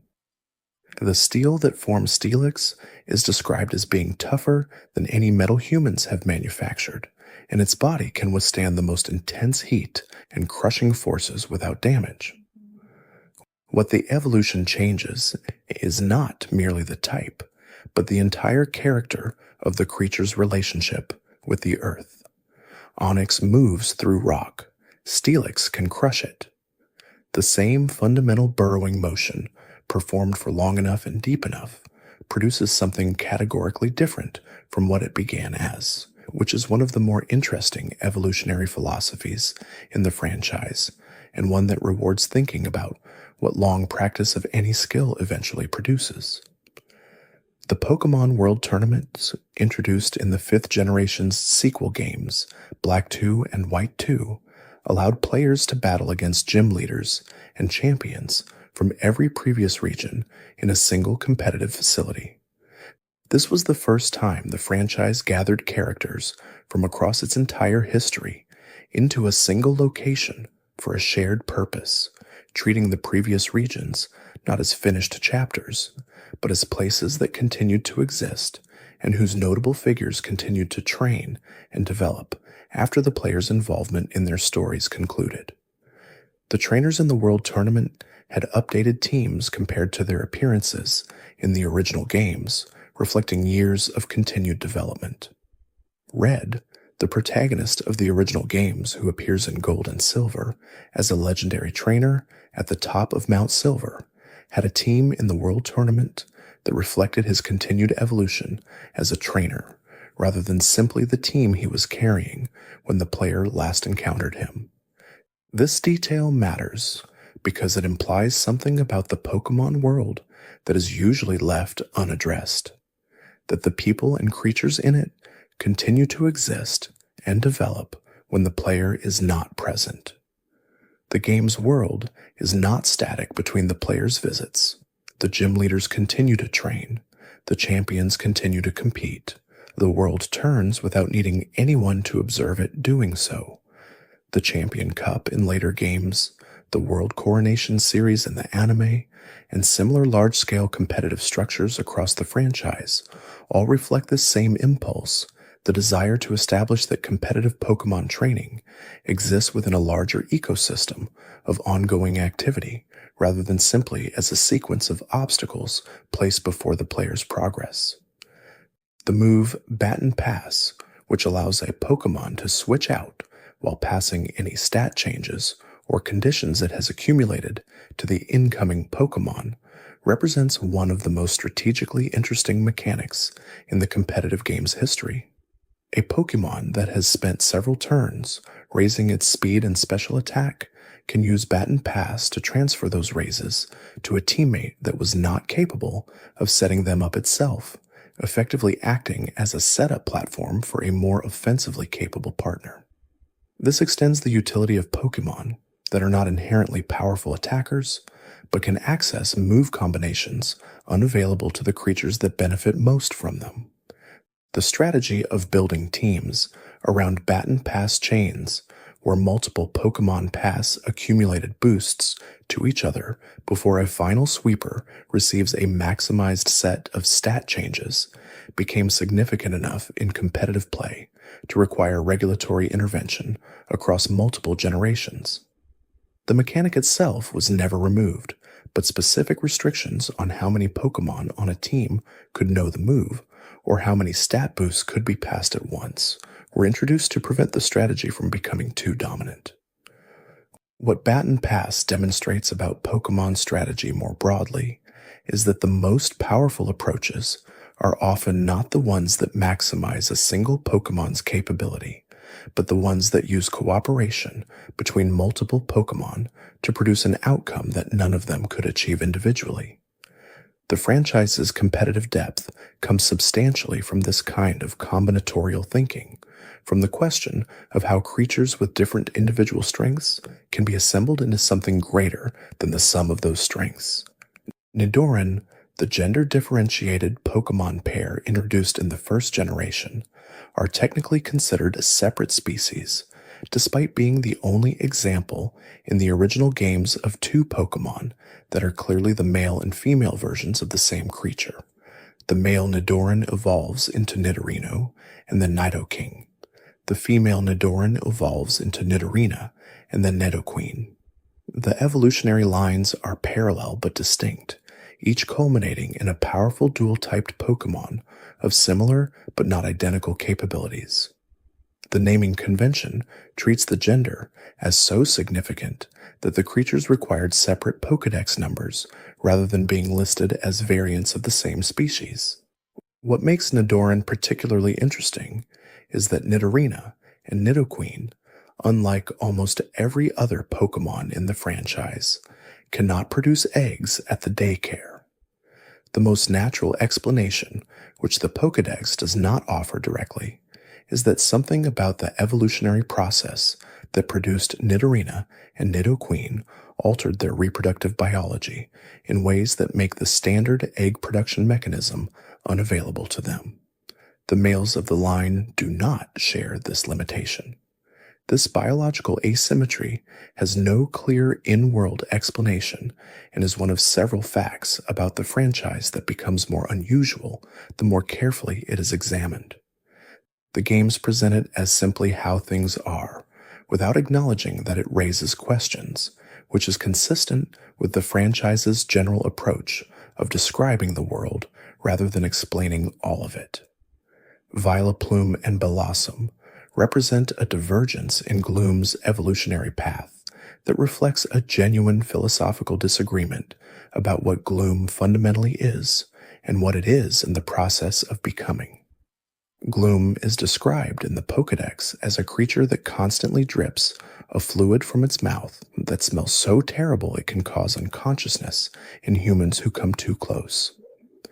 The fluid is actually nectar, produced as part of the Pokémon's biological process of attracting prey or pollinators, and the odor that humans find unbearable is not a defense, but an accidental byproduct of a system designed for a very different purpose. When Gloom evolves into Vileplume using a leaf stone, it doubles down on the odor, producing flowers so large and so pungent that the Pokédex describes them as the worst-smelling flowers in the world. The evolutionary path leans into what made gloom most itself and amplifies it without concern for how it might be received. When gloom evolves into blossom using a sunstone, the smell disappears entirely. Blossom has no scent that is mentioned in any Pokédex entry, and its design is all color and movement. A creature that dances when the sun comes out and whose petals close when it rains. The same raw material that produced Vileplume's intensified odor has been redirected entirely, the biological energy going somewhere so different that nothing of the original smell remains. The choice between Vileplume and Blossom is therefore a choice about what you believe gloom was always becoming, whether its most essential self was the odor or something beneath the odor that the odor was only concealing. This is a more interesting question than most branching evolutions pose. Tyrogue, introduced in the second generation as the pre-evolution of 3 different fighting-type Pokémon, was the first Pokémon whose evolution depended entirely on its individual statistics rather than on any external item or condition. If Tyrogue's attack stat is higher than its defense, when it reaches level 20, it evolves into Hitmonlee, the kicking specialist whose legs extend far beyond what their resting length suggests. If its defense is higher than its attack, it evolves into Hitmonchan, the punching specialist whose fists move faster than the eye can track. If attack and defense are exactly equal, it evolves into Hitmontop, which had not yet been introduced when the original Gold and Silver released in Japan, and whose addition required the game to account for a statistical situation that had not previously had a destination. This evolution mechanic implies something about the developmental biology of Tyrogue, that the creature's body is paying attention to which capacities it is developing more rapidly and is preparing itself to specialize in whatever it is already becoming better at. The eventual form is not predetermined, but emerges from the training history of the individual, which connects the game mechanic directly to the idea that how you raise a creature shapes what it becomes. The 3 Hitmon Pokémon share a naming convention, in Japanese, that connects them all to a specific martial artist, and the English names reflect a different set of references, with Hitmonlee evoking the famous martial arts actor and Hitmonchan evoking another. Hitmontop's name reflects its spinning fighting style rather than any specific cultural reference, which gives it a slightly different character from its evolutionary cousins despite emerging from the same pre-evolutionary form. The move Earthquake, a ground-type attack with high base power that hits all Pokémon on the field in double battles, has been a consistent presence in competitive Pokémon since the first generation and represents one of the clearest examples of a move whose mechanical effects create emergent strategic decisions.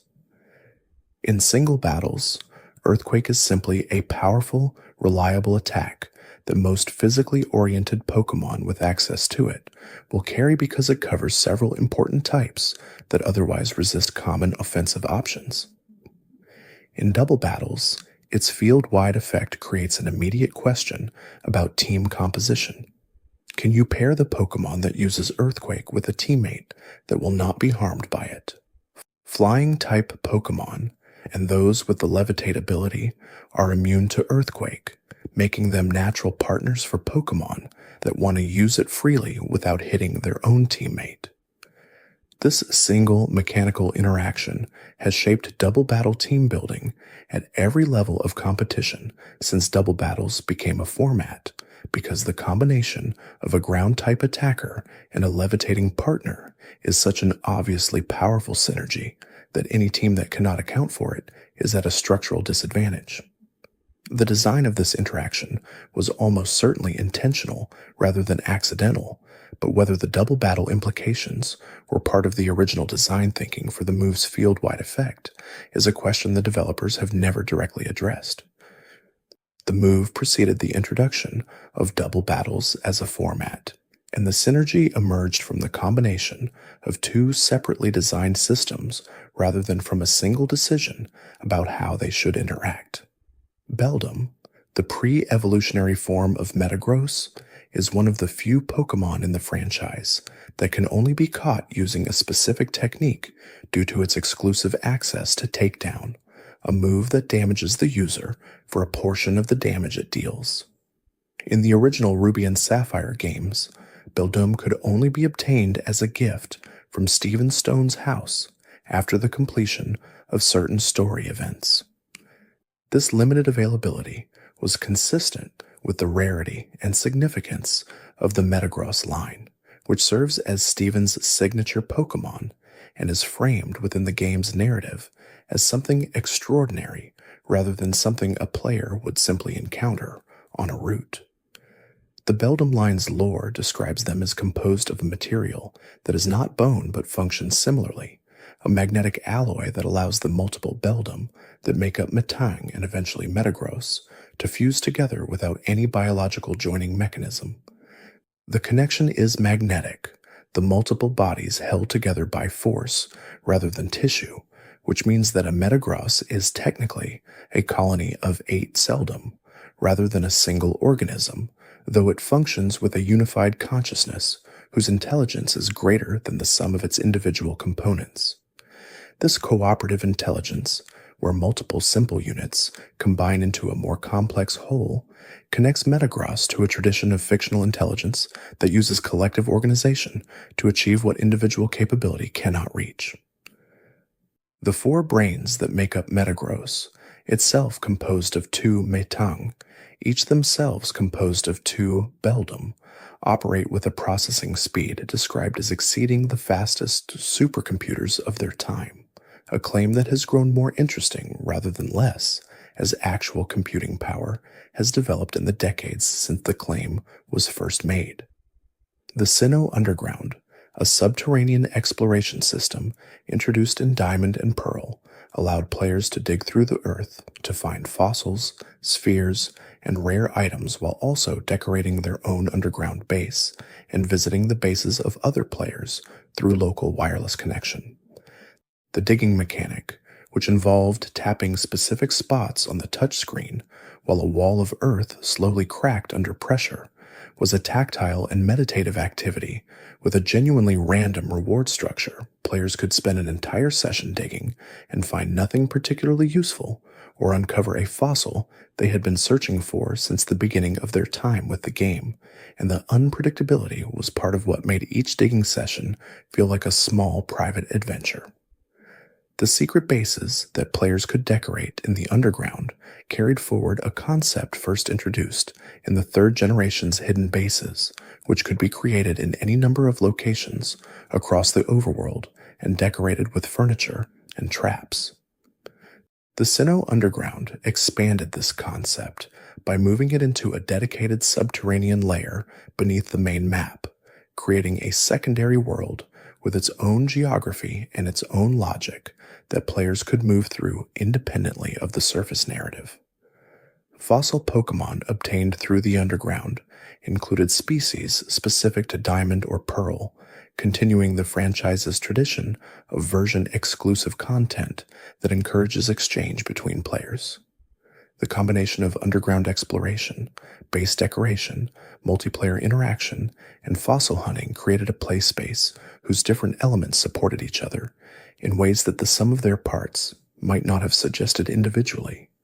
Lucario was introduced in the 4th generation as a Pokémon capable of perceiving and manipulating a life force energy called aura, a concept drawn from the tradition of martial arts philosophy that describes a fundamental energy field surrounding all living things.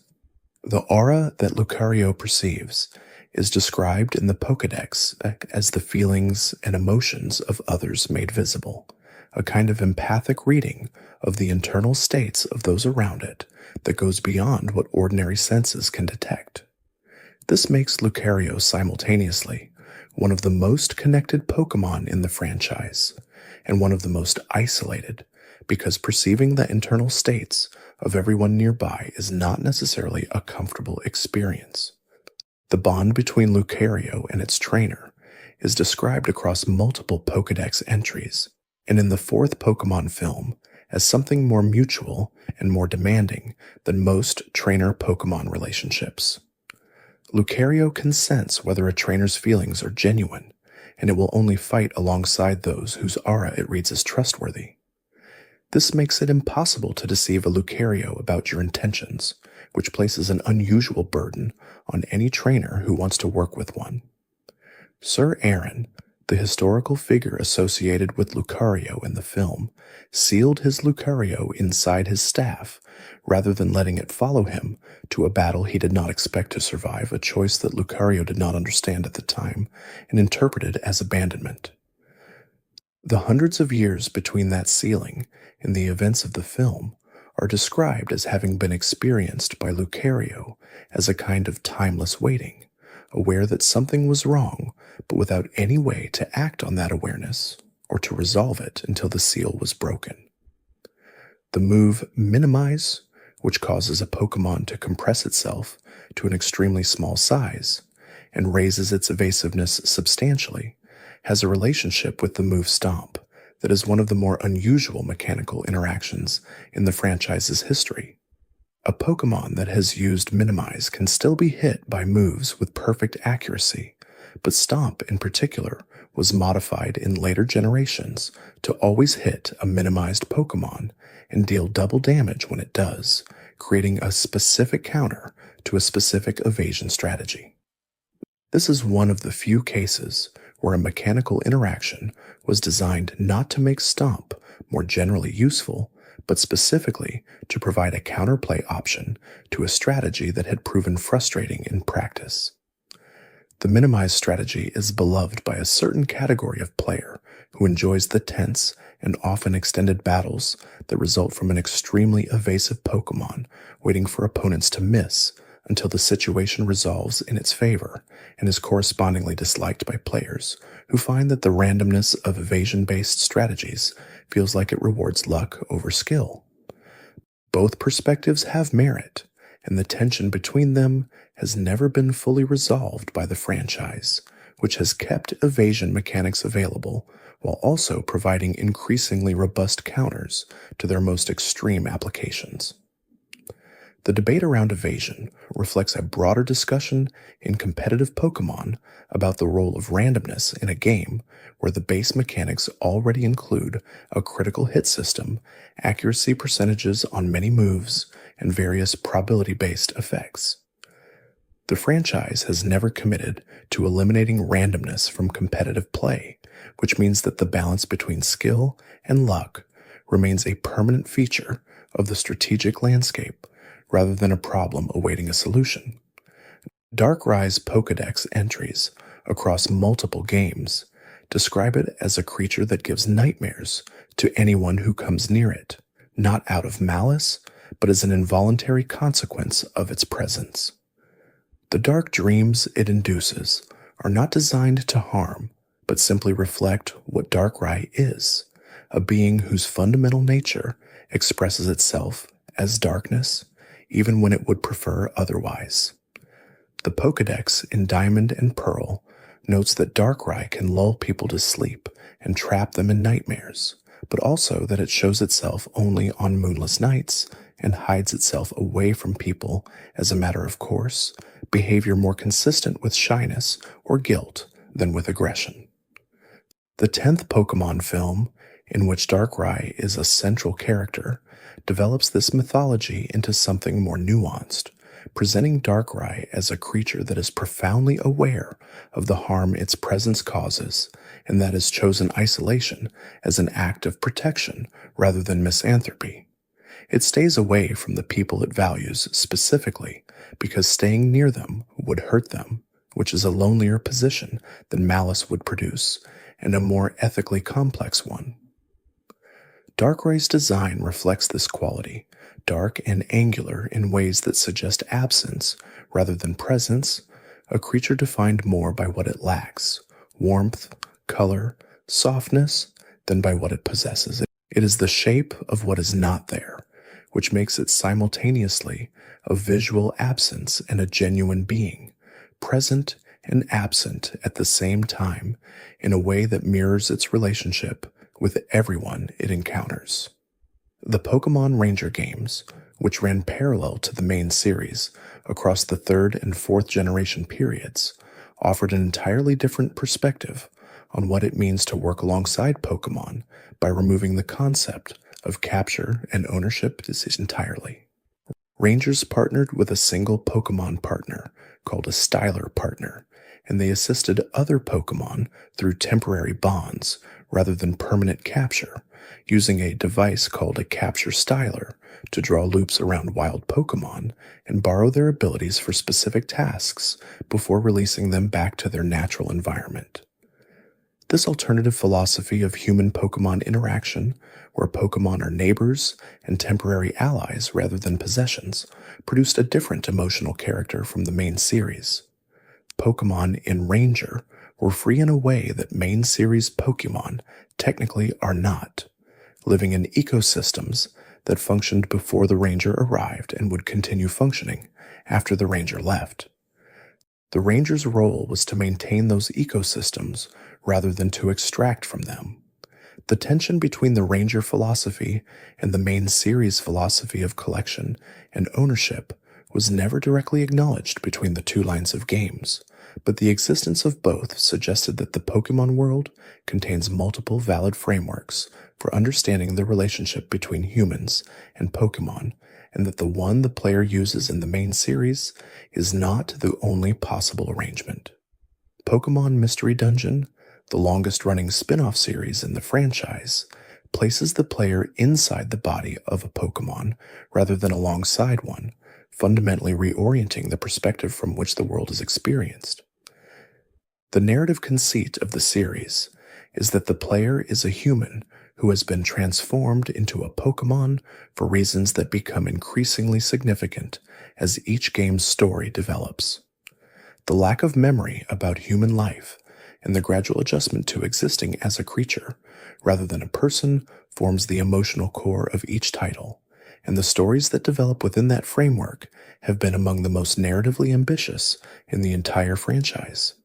Sky Tower in the first Mystery Dungeon games serves as the location for what is arguably the most emotionally affecting sequence in any Pokémon game. A scene in which the player character is revealed to have accepted a fate of disappearing from the world in order to save it, and says farewell to their partner before gradually fading away. The sequence works because the entire preceding game has been building the relationship between the two characters in ways that make the farewell genuinely feel like a loss. The partner Pokémon in each Mystery Dungeon game is one of the player's choices, and the game does not treat the player's selection as arbitrary. Different partners have different personalities and different moments of growth across the story, and the relationship that develops between the player character and their partner is the primary emotional arc of each title, more central to the experience than any dungeon or any antagonist. The concept of Pokémon forms, distinct visual and sometimes statistical versions of the same species, has expanded enormously across the franchise's history from its modest origins in the second generation. Unown's 28 different shapes, all statistically identical, were the first example of within-species visual variation at scale. The cast form that changes form depending on weather conditions was among the first examples of forms that affected gameplay in mechanically meaningful ways. Deoxys in the third generation offered 4 distinct forms: speed, attack, defense, and normal, each with dramatically different stat distributions that made them functionally different Pokémon despite sharing the same name and species classification. The Rotom forms introduced in the 4th generation gave the same Pokémon entirely different typings depending on which appliance it had fused with, creating a single Pokémon that could function as 5 different strategic units in competitive play. A Rotom that had merged with a refrigerator was Ice-type. One merged with a lawnmower was Grass-type. Each form retained the same base Rotom identity, while gaining an entirely new elemental character from its fusion partner. Vivillon's wing patterns, which vary based on the geographic region in which a copy of the game was registered, created a form system where the player's own location in the real world determined which version of the Pokémon they could obtain naturally.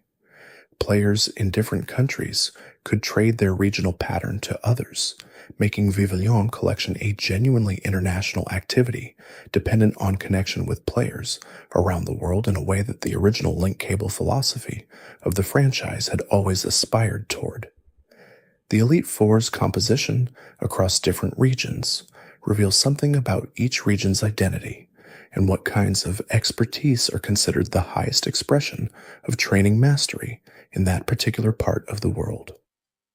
Kanto's Elite Four covers the ice, ghost, fire, and psychic types, a selection that feels almost thematic rather than purely strategic, as if the intention was to present elemental extremes and supernatural forces as the final tests before the champion.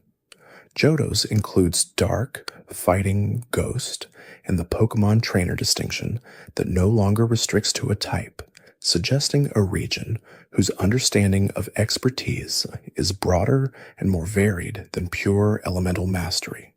Hoenn's Elite Four includes a Pokémon Ranger, a former pirate-turned-marine researcher, a trainer who specializes in dark-type Pokémon with a calm philosophical disposition, and a psychic-type specialist whose unnerving demeanor and mystical presentation suggest a character designed as much for atmosphere as for strategic challenge. The variety of personalities alongside the variety of types reflects a region whose identity is built around exploration and eccentricity. The champion that follows each Elite Four is designed to summarize something about the region in a single trainer's team, and the most memorable champions are those whose teams reflect genuine thought about what the region's most defining quality is. Stephen Stone's Steel-type team in Hoenn connects to the region's volcanic landscape and mineral wealth. Cynthia's mixed-type team in Sinnoh, centered on Garchomp, reflects a region whose mythology is ancient and whose champion is described as an expert on that mythology, rather than a specialist in any single type.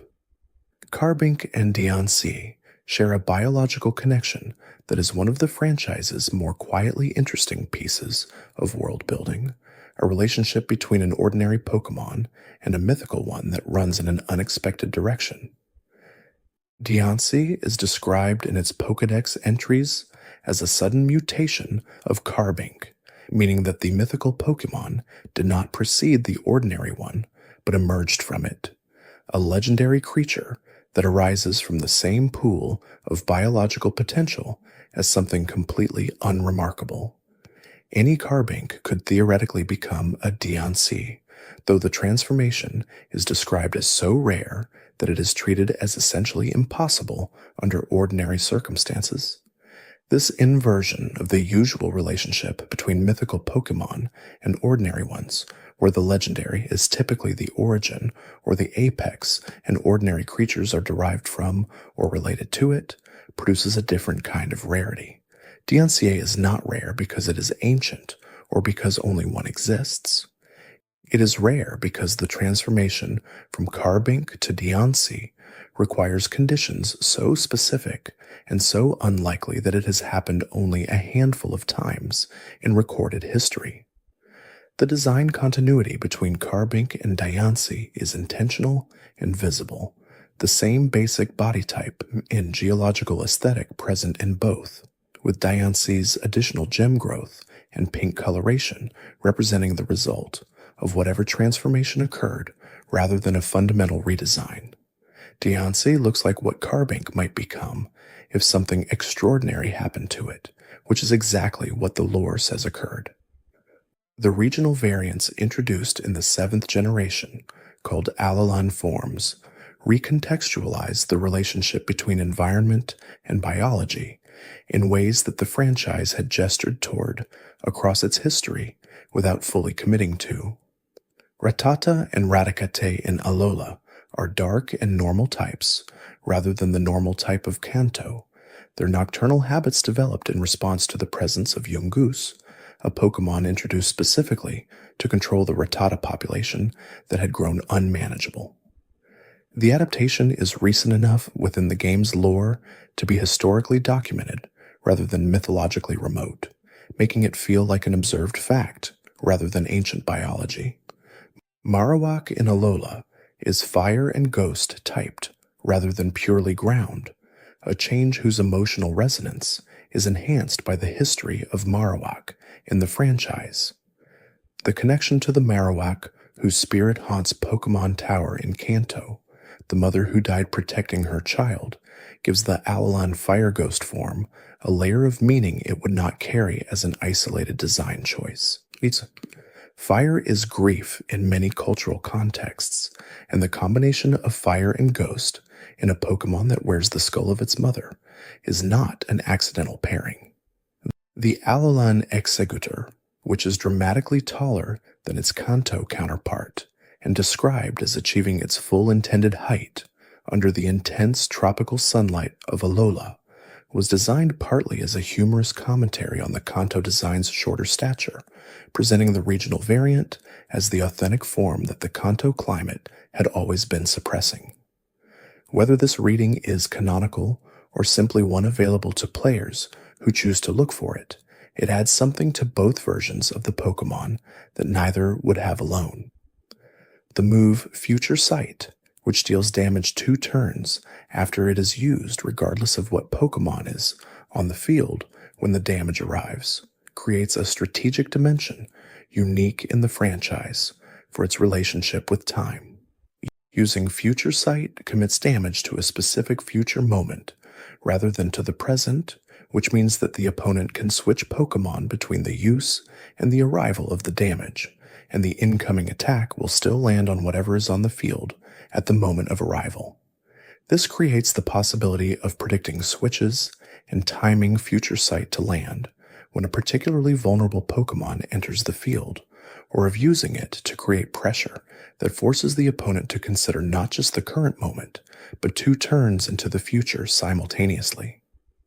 In double battles, the combination of Future Sight with moves like Trick Room, which reverses the speed order so slower Pokémon move first, creates situations where multiple sources of incoming damage are staggered across different turns, requiring opponents to manage several simultaneous threats rather than addressing them one at a time. The mechanic also creates a narrative resonance that extends beyond its strategic function, the idea of damage sent through time as a tactical option connecting to the franchise's broader mythology about time and its manipulation. That Celebi and Dialga and other time-related legendaries share a world with a move called Future Sight is not a coincidence, even if the individual design decisions were made independently, because the world is coherent enough that both can exist within it without contradiction. Melodic was designed as a deliberate counterpoint to Phoebus, a Pokémon described as the most pathetic and ugly fish in the Pokémon world, creating an evolution that required the player to develop something considered objectively without value into something considered objectively beautiful. Phoebus appears in only 6 random tiles of the water roots in Hoenn in the original Ruby and Sapphire, tiles that are randomly generated each day and must be found through systematic fishing of every water tile across the entire route. Finding a Phoebus requires patience on the level of commitment rather than simply the level of persistence, and the player who finds one has done something that most players who attempt it will fail to complete. Evolving Phoebus into Melodic in the original games required raising its beauty stat to a specific threshold through the contest system, feeding it specifically prepared Pokeblocks made from dry berries until its beauty condition was high enough to trigger the transformation. This connected the beauty of Melodic directly to the player's investment in perceiving and cultivating beauty, making the evolution a comment on the relationship between attention and what we find beautiful. In later games, the evolution mechanism changed to holding a specific item while trading, which removed the beauty cultivation requirement and simplified the process considerably. The simplification made melodic more accessible to players who had not engaged with the contest system, but also removed the philosophical dimension that the original evolution method had embedded in the process. Both versions exist in different games, and players who encountered the original method often describe the resulting melodic as meaning more to them than one obtained through the later, simpler approach. The Pokémon world's geography includes several locations that exist outside the ordinary boundaries of the regions they are nominally part of, places that the game's internal logic marks as strange or transitional. The Distortion world in Sinnoh, where Giratina was banished and where the laws of physics operate differently from the surface world, is the most dramatic example, a space where the player walks on surfaces that shift orientation, where waterfalls flow sideways, and where the environment itself seems to respond to the player's movement rather than existing independently of it. The Pokémon Tower in Lavender Town occupies a different kind of threshold, a place where the boundary between living Pokémon and the spirits of those who have died is thinner than elsewhere, where ghost-type Pokémon gather because the concentration of departed spirits makes the location hospitable to their nature in ways that ordinary locations are not. Mount Pyre in Hoenn serves a similar ritual function, a mountain where Pokémon are buried and where the boundary between physical and spiritual presence is described in similar terms to the Pokémon Tower, but rendered in a different aesthetic register. Where Lavender Town is urban and enclosed and slightly gothic in its atmosphere, Mount Pyre is open and coastal and ancient, a place where the sense of accumulated history feels geological rather than architectural. These liminal spaces in the Pokémon world share a quality of being outside the normal flow of the player's journey without being inaccessible to it. They can be visited, traversed, and even used strategically, but they carry an atmosphere that distinguishes them from ordinary routes and cities. They are the world's acknowledgement that not all places exist on the same terms, that some locations carry weight that others do not. The move Recover, which restores half of the user's maximum health in a single turn, has been a cornerstone of defensive Pokémon strategy since the first generation for reasons that extend beyond its raw numerical effect. A Pokémon with access to Recover can extend a battle indefinitely as long as it is not fainted in a single hit, because the ability to undo damage each turn changes the fundamental equation of attrition that most battles are decided by. An opponent who cannot reliably deal more than half of the defending Pokémon's health in a single attack is effectively unable to make progress against it through direct damage alone. This creates a class of Pokémon in competitive play whose primary strategic function is to absorb damage, recover from it, and provide utility to their team without being primarily concerned with dealing damage themselves. Chansey and Blissey built their competitive identities around this concept, their enormous health totals combined with Recover, making them among the most enduring presence in competitive play across multiple generations.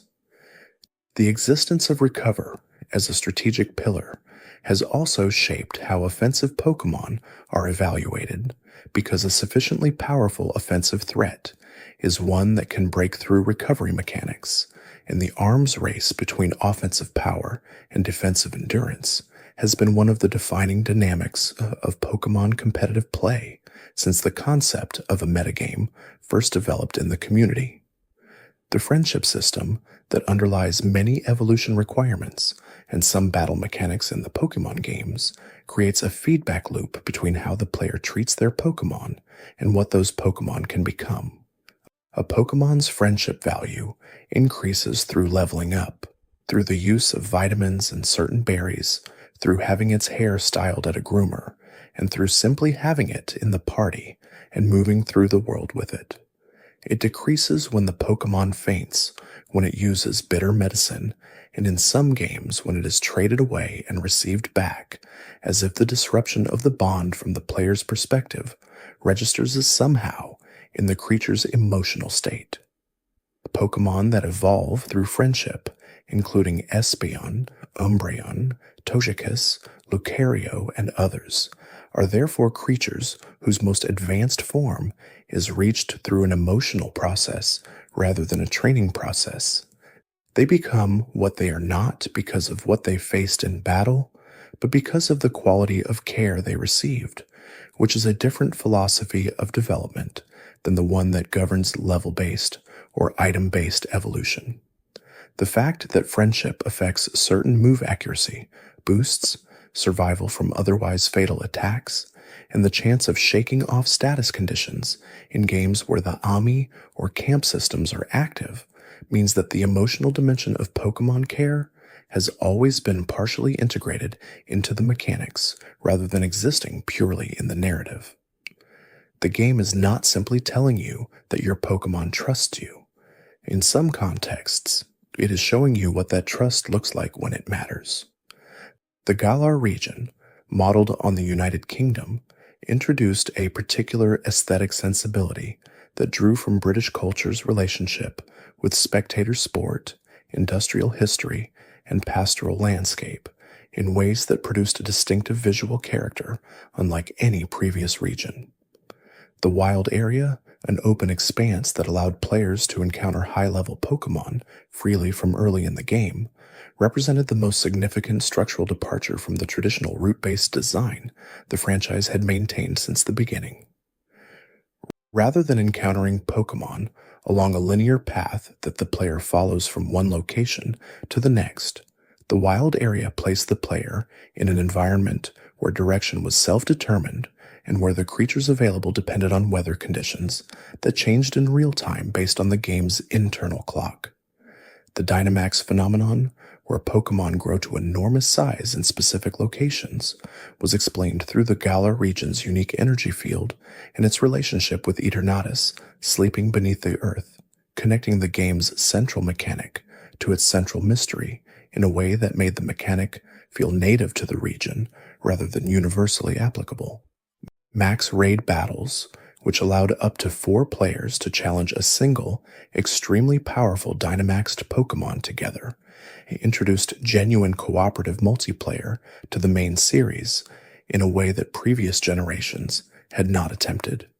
The challenge of facing a Dynamaxed raid boss together, with different players contributing different roles, and the possibility of failure driving the need for coordination, added a social dimension to the wild area that gave the open space a different character when approached with others than when explored alone.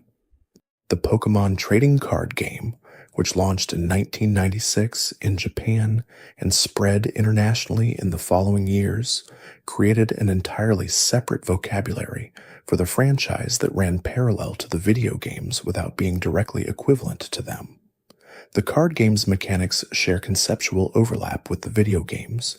Pokémon cards have hit points and attacks and evolve from basic forms to more advanced ones, but the strategic logic is different enough that expertise in one does not automatically transfer to the other. A player who is highly skilled at the video game may need to learn an entirely new framework to play the card game competently, and vice versa. What the card game provided that the video games could not was a physical object, a tangible representation of the Pokémon that could be held, collected, displayed, and traded in the material world rather than existing as data in a cartridge. The holographic Charizard from the first base set became one of the most culturally significant physical objects in the franchise's history, not because of its power in the card game's competitive context, but because of what possessing it represented in the social context of children who collected them. The financial value attached to rare and well-preserved Pokémon cards has fluctuated dramatically across the franchise's history, rising and falling with the broader cultural visibility of the franchise, and with the specific anniversaries or events that brought renewed attention to its earlier history. The discovery of well-preserved early sets in collections that had been stored and forgotten for decades became its own category of cultural event, instances where the passage of time had transformed childhood objects into artifacts whose value exceeded anything their original owners could have anticipated. The relationship between music and the Pokémon experience is one that the franchise has treated with consistent seriousness from its very beginning, understanding that the audio environment shapes how players feel about each location as profoundly as the visual design. The original Red and Blue games were developed with a composer named Junichi Masuda, working under significant technical constraints, producing music for a system capable of generating only a few simultaneous audio channels. The melodies he wrote within those constraints, the roots, the towns, the battles, the moments of transition between one emotional register and another, have remained among the most recognizable in video game history, which reflects something about how melody functions differently from production quality when it comes to staying in memory. Each city in the original games had its own distinct theme, and the themes were designed to give each location a specific emotional character that would persist in the player's memory even after the player's time in that location was long past. Lavender Town's theme was composed to feel unsettling and sorrowful in a way that was so effective it generated cultural mythology around its effect on listeners, contributing to the persistence of stories about the game's darker elements that continue circulating decades after the original release. Later generations increased the technical complexity available to composers while maintaining the franchise's commitment to location-specific musical identity, and the composers who took on the music of successive generations understood they were contributing to a musical tradition that players had strong emotional attachments to. The challenge of writing music for a new region was not simply compositional but curatorial, a question of how to introduce a new musical character while remaining in conversation with the emotional vocabulary the franchise had already established.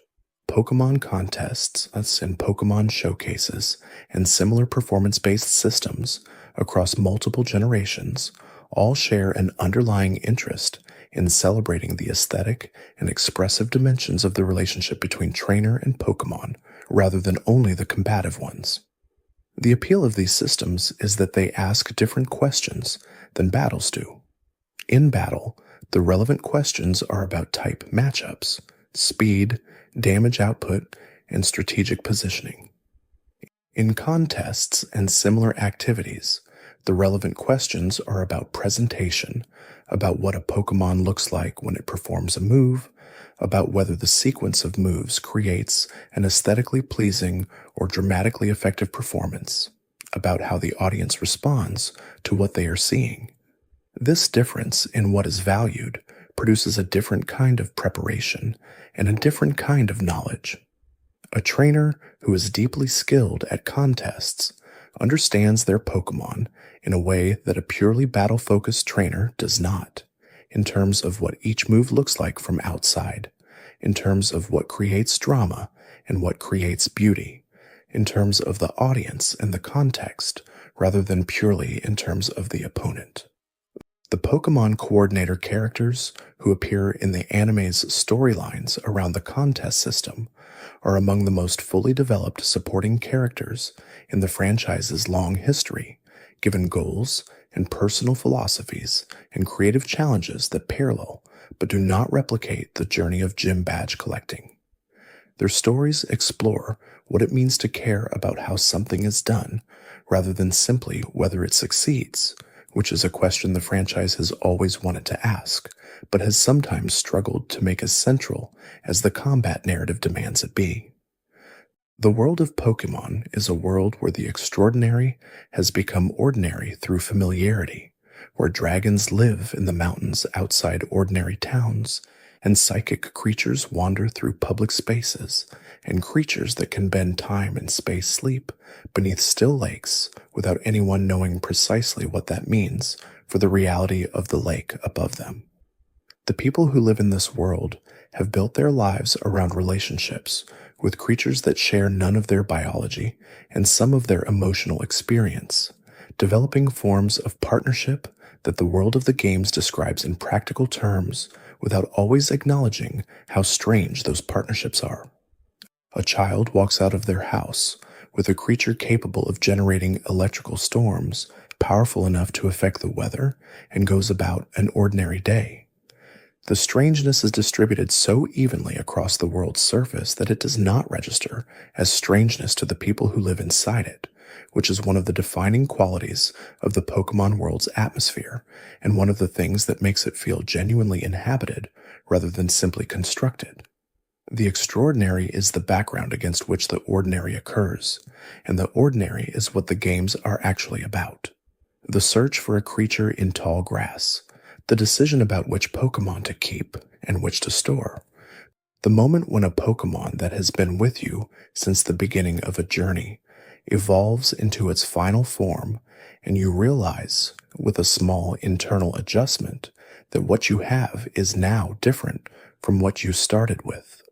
These are the moments the franchise returns to across every generation, in every region, in every medium it inhabits.